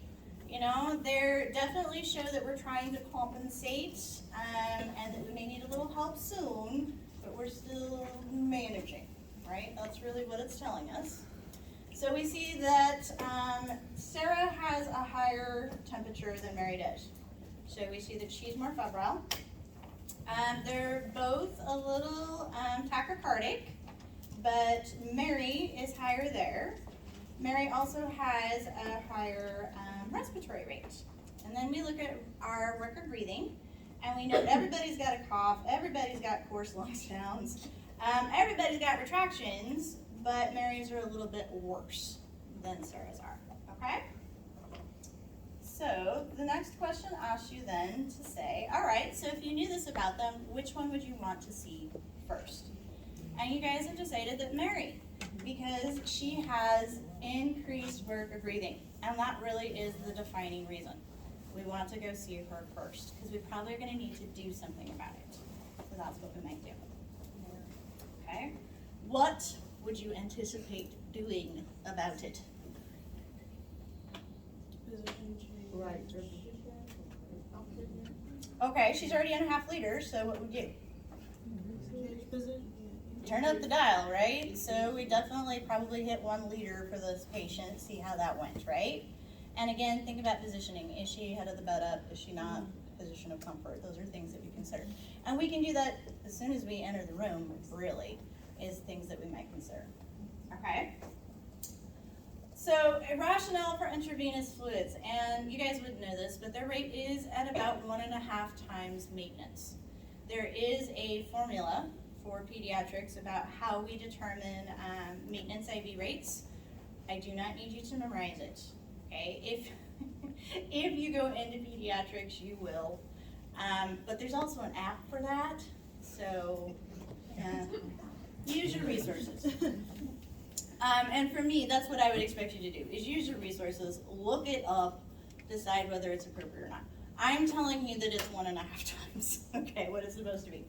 And so you guys have very appropriately said, well, hey, let's make sure that we're supporting, so mobilizing secretions, that's something that we think about, and we would worry about dehydration. So if I'm having trouble breathing, I'm not eating, and that's one of the things we want to think about. I do want you guys, though, to, rather than thinking about mobilizing secretions, which it's not like we're putting the fluid in the lungs, right?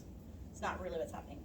What we want to make sure that we are doing actually is supporting perfusion. So if we have really good venous supply, we're going to move the oxygen better to the places that need it. So again, how do you support the physical processes that are already happening for that particular patient?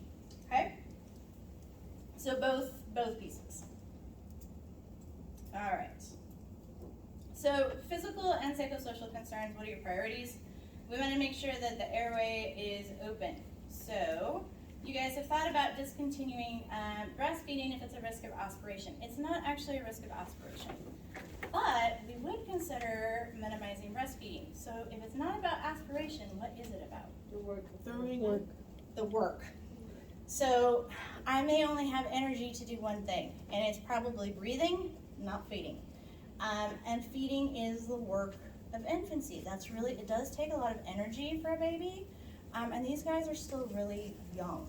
So it's something that we would consider that if we need to reduce the work, we may just do IV fluids for the first 24 hours. That's fine, we have enough. And if we then need to, we could support with an NG tube or other supplementation that way, okay? Generally, you will see that if you have an infant who is breathing greater than 70 consistently, you're probably gonna have an NPO order, that we just don't need to tax them with that other additional thing. Also consider that, how do babies breathe? tummies, right? So to get maximum usage of my diaphragm, having a full tummy doesn't always help with that. So those are other considerations to think about. So yes, but different reason why. Okay. And you guys have got that we would do head of the bed, oxygenation. Those are things that we would think about. So even if you think about, it's not really about the open airway, it's just about let's support oxygenation is really what you want to think about, because it's about airway, but it's more also about how do you get it to move around. So that covers you on all the bases, because it's gas exchange, it's ineffective airway clearance, it's all the things. All right. I really like that you guys have reducing anxiety in there. How would you do that? For the baby, having a mom there. All right, so again, let's support the family to support the baby. And this is really where that family-centered care is coming in, because I can do everything. I can swaddle, I can provide a pacifier, and I can sing, and that's all great, but they're still gonna appreciate it a lot more from their parent or consistent caregiver. Okay. The parents also have anxiety, which is gonna affect them. So you want to think about how do you support them. It's not their fault. Reassure them that they did the right thing by bringing the children in, because they absolutely did. And find ways to support them in their care of the child. So again, parents need praise too. So anything you can tell them is, oh wow, I really appreciate how you're holding her like that. And batting her on the back is really gonna help to mobilize some of the secretions and help her to breathe better. You're doing an awesome job. Right? Parents need that. They need to know that they're doing the right thing, and they need that support from you.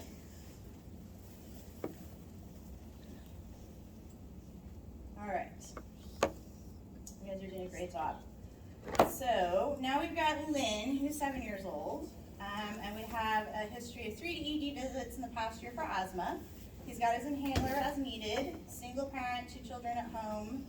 So we probably have some anxiety from parents too about about getting home, right, and taking care of those other 2 as well.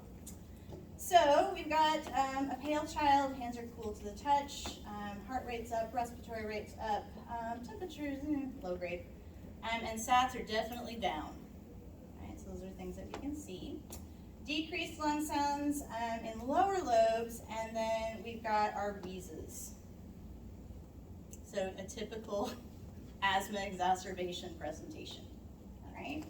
So you need to provide an SBAR for the patient. As you're thinking about that, what would you provide as your recommendations? And you guys are definitely on the right track. We would definitely want to provide oxygen. Usually though, we would see it at even higher than that. I'd like to see a 93, 94% if I'm gonna provide it. We can do a sputum culture if they have anything to cough up. A lot of times though, it tends to be a pretty dry cough with asthma. They may not. So instead, what might you see instead to determine if it's bacterial?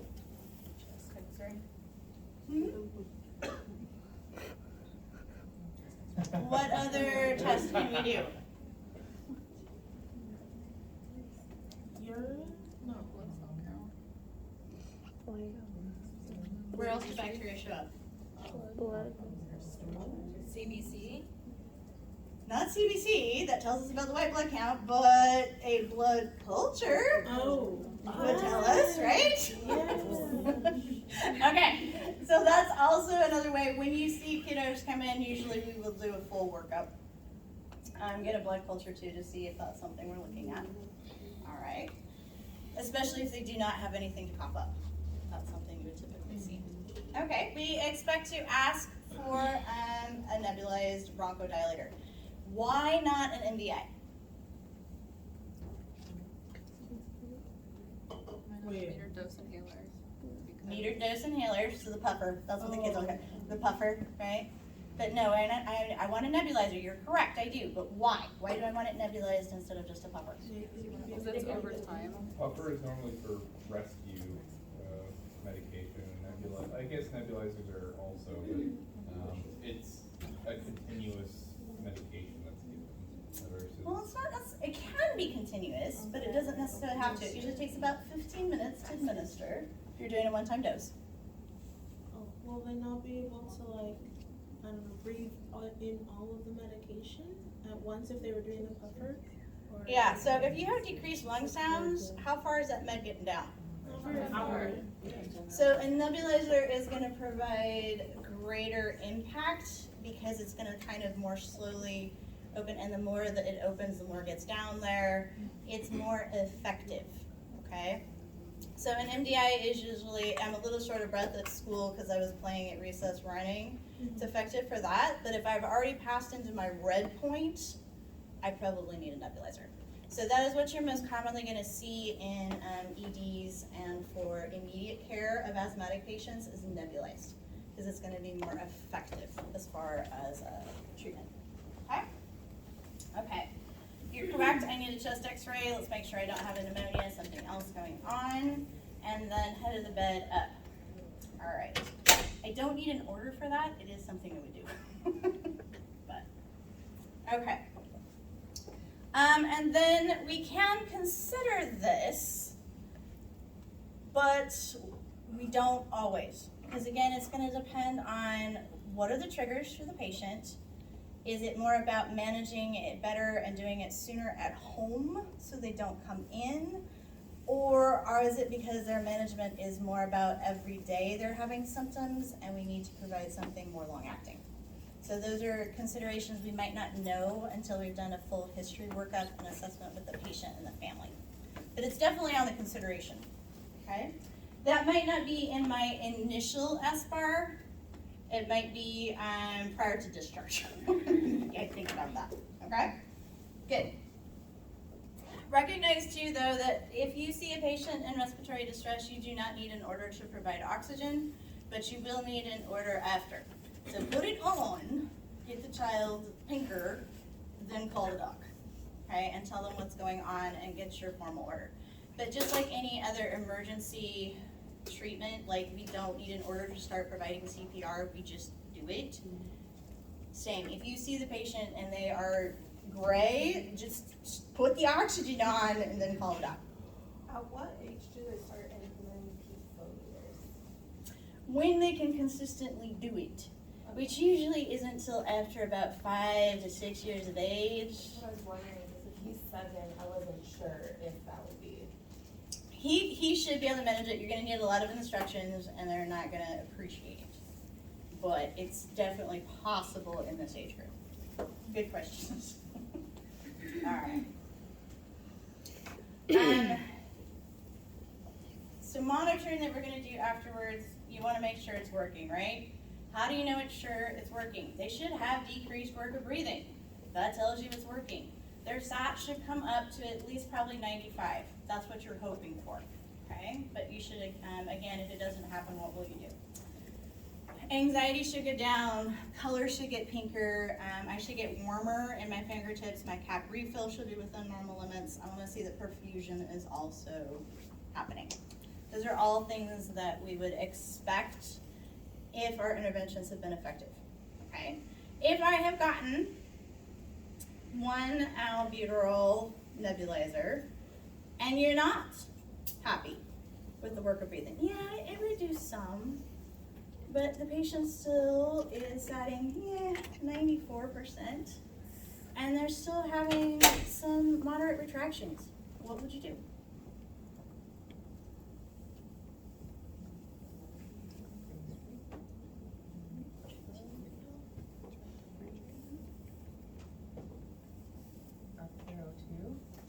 Okay, I can increase CO2. Can you do another treatment? Yeah, I can. I'll just need to call and get another order, right? So albuterol is one of those interesting medications that I can give it Q1 hour, Q2 hour, Q4 hour continuously. I have all of those options. And for a child who's in real distress, I may need to give it continuously for an hour to open them up before being able to move to a different schedule. So remember, you have those options and you can use them. If the albuterol is slow to work, would you at some point consider doing something like corticosteroid treatment, solumedrol? Why not do both? Yeah. I certainly can. And remember, I'm more likely to if I also have additional things, like I did see a pneumonia on the x-ray. That is a patient that we'd probably order a corticosteroid for earlier than we would somebody else. Okay? So again, think about as a nurse, yes, these are all great interventions. What happens if your evaluation is not where you want it to be? What will you do next? What are your options? Okay, so we're going to educate about triggers. We learned they are in public housing and what things would we be worried about. So he coughs when we have cold nights. Yes, I would be worried about that. What is the trigger though for that? Is it why are we coughing when it's cold versus when it's warm?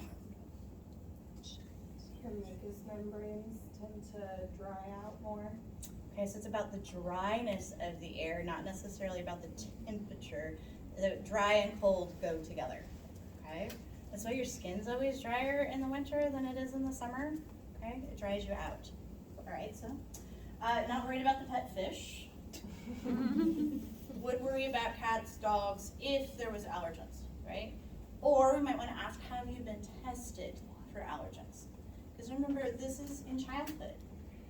Your adults have probably been tested, but your kids, maybe not, right? So that's something to inquire about. We actually would recommend hardwood floors. That is the recommendation. Remember, the kids are not going to be there during the initial flooring process, so I'm not too concerned about that acute response. We're worried about chronic kind of triggers. So hardwood floors is a good thing. Keep in mind that is a recommendation that we give to families. That is not a reasonable recommendation because you can't just, nobody has the money to just go replace all the carpeting with hardwood floors. It's expensive. So you want to think about how can you minimize some of the triggers, not necessarily eliminate all of them. What's reasonable, okay? So yes, we recommend them. We recognize that not all families are going to be able to do that. Okay. Sibling has a stuffed animal collection. Yes, we are concerned about that. Why? Dust. It's about the dust mite, because dust mite excrement, it's really the excrement of the dust mite, is an issue and one of the triggers for allergens and asthma. So if they have it, that's okay. They do need to be washed frequently, and we would suggest, which probably the sibling would appreciate too, that we don't spend a lot of time in that room. That's what we would suggest. Okay. So this is a concern because any kind of smoking is a trigger. We would just definitely recommend nobody smoke in the home or outside of it, period. If possible, right? It's not always possible. Put foam down for the bugs. So we're worried about that, not because of the foam, because that's acute. And remember, they don't let you be in the house when they do that stuff. Well, the problem is actually the bugs. So we're worried about the fact that then that means that there's cockroaches or a lot of dust mites or something else that was, and cockroaches also, their excrement is an allergen trigger. So those are the things that we're worried about. All right.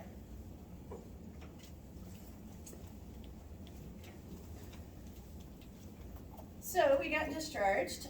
Follow up in a couple days. We're gonna get, usually do a slowdown on our steroid. So they will take like this much for 2 hours and then they'll half it the next day, right? And so there's a trailing off of the oral steroid. We're going to add some singular. So they did take your advice, and then we're gonna start an everyday medication for this patient. So that's the thing we're gonna do. And we're gonna just encourage fluids. Things that you would educate on, again, visitors. So because we know it's about the dryness of the air, a humidifier is a great idea for the rooms. If you can also get a HEPA filter, that's a great idea too. Anything, especially in their sleeping area, to reduce the incidence of allergen triggers and environmental factors would be helpful. Yeah, get rid of the bugs. Talk to your super about that. Vacuum more, but not when the child's in the house, if possible. Those are all good things. And then talk about your asthma plan. And you guys have got that too, so that we can initiate treatment more quickly. And maybe not have to go into the hospital. Okay, good. Remember psychosocially, what's the problem about having to go into the hospital that much? I'm missing school. Okay, so it's a problem. 14-year-old with cystic fibrosis. So he's in with an upper respiratory infection that is the exacerbation for his chronic condition. When you take a look at him, he's 14. He's got, again, tachypnea, some bronchi, 88%. He definitely has a fever. You would expect a thorax barrel-shaped chest because of his disease process and frequent respiratory infections. So even though that's something you would note on assessment, it's expected for the condition. Okay? Expected abnormal is what you think about. All right, and he's not perfusing well. So why is he at risk? And you guys are quite clear on this. It's about the mucus, because then that gives us a nice base to grow bacteria. So much more common to have a bacterial infection here. And then inflammation, which causes more mucus, little cycle that happens. This is also a time where if I have a child with cystic fibrosis that comes into the ED, whether I know it's viral or not, I'm gonna start antibiotics, because we just assume that they're going to need them, versus another child where we might wait to see if that was something we wanted to do. We will just jump to the antibiotics for this particular patient. This child is looking like failure to thrive. He's below the 5th percentile, which again, because of his disease process, is not unexpected. Okay, that's something we see frequently. He is on high calorie, high protein diet at home, but he's reporting he just really hasn't had a lot of appetite. So what are the connections between those things? And you guys have got it right here that it obstructs the pancreas, stops an enzymes, which doesn't help us absorb food. So really I feel full a lot of the time because I'm not absorbing it. So there's a lot of stuff kind of in there still. And then I'm not passing it well either.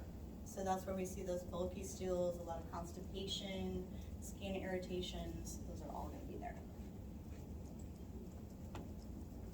So things that we might do then for dietary interventions. And you've got more than 3, good job. So we've got some pancreatic enzyme supplementation. How is that usually given to these patients? Anybody know? Sprinkles. That's what they call them, sprinkles. You can sprinkle it on your food and eat it with that. You can have it in a little cup, but it needs to be eaten with all meals. So they call them sprinkles. That's what they do. It is high fat, high calorie diet, balanced diet with increased intake. It's also usually a lot of times high protein. This is the child that gets the chocolate milkshake with the protein powder in it whenever they want, because we need them to take the food in. So we will encourage a lot of things. And then low in sugar, extra salt because of the sodium chloride problems that they have, okay? We can choose to do an NG tube or a G tube. Which do you think your 14-year-old would prefer if they needed one? G2. A G tube, because they do not want their peers to be seeing that, right? Or they might choose to have an NG tube that's only in at night, that they insert and then do it for the night, and they might have a continuous drip feed during the night for extra supplementation and then take it out in the morning before they go to school. Sometimes they choose to do that. But if we think it's gonna be long-term, a G tube would be appropriate. Are we supposed to do like an x-ray after NG tubes? Or am I thinking of the wrong thing? We will do it for initial placement, and then after the initial placement where we've confirmed that it's where it's supposed to be, oftentimes, especially in pediatrics, we will not do another one. For those of you that have been to NICU already and seen your infants with NG tubes, they will rip those things out at least once a shift sometimes. So it does not make sense to do an x-ray every time I'm replacing it. So we will do the auscultation standard where you put a little air in, listen, and see if you get it out. We will also check the residuals. We will do all of those pieces, which are considered secondary confirmation of placement. It's a great question. Okay. the gold standard is an x-ray. But I cannot get you 3 x-rays a shift for, a month. That's not good for you either. So we do some other things. Especially for a 14-year-old, if I know where your placement is, I'm gonna feel pretty secure about it.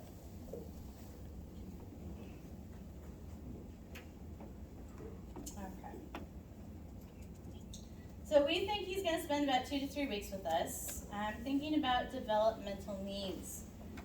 This is one where social media is probably really, really helpful because the 14-year-old's on it usually anyway, and it's going to be a good way for them to connect with their friends. Online gaming, they probably have some support networks.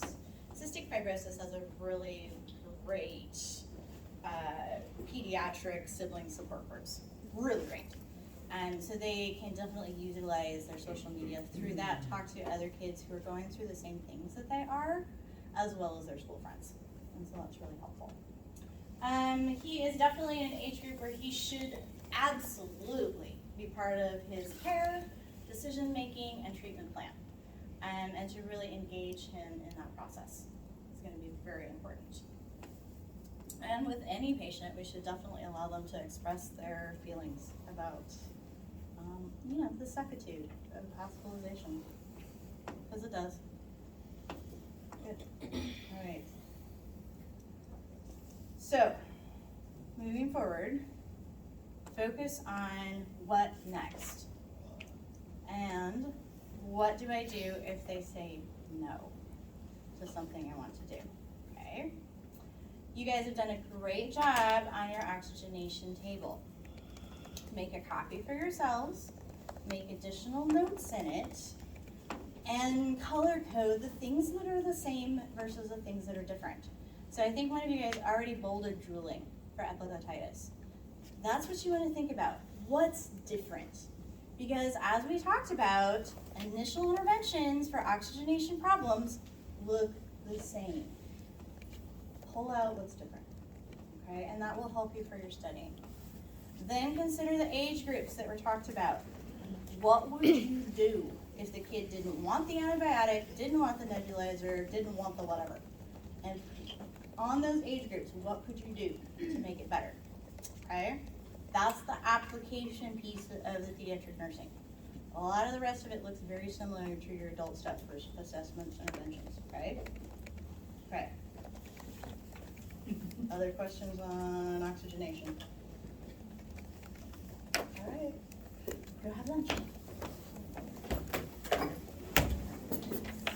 This first question talks about I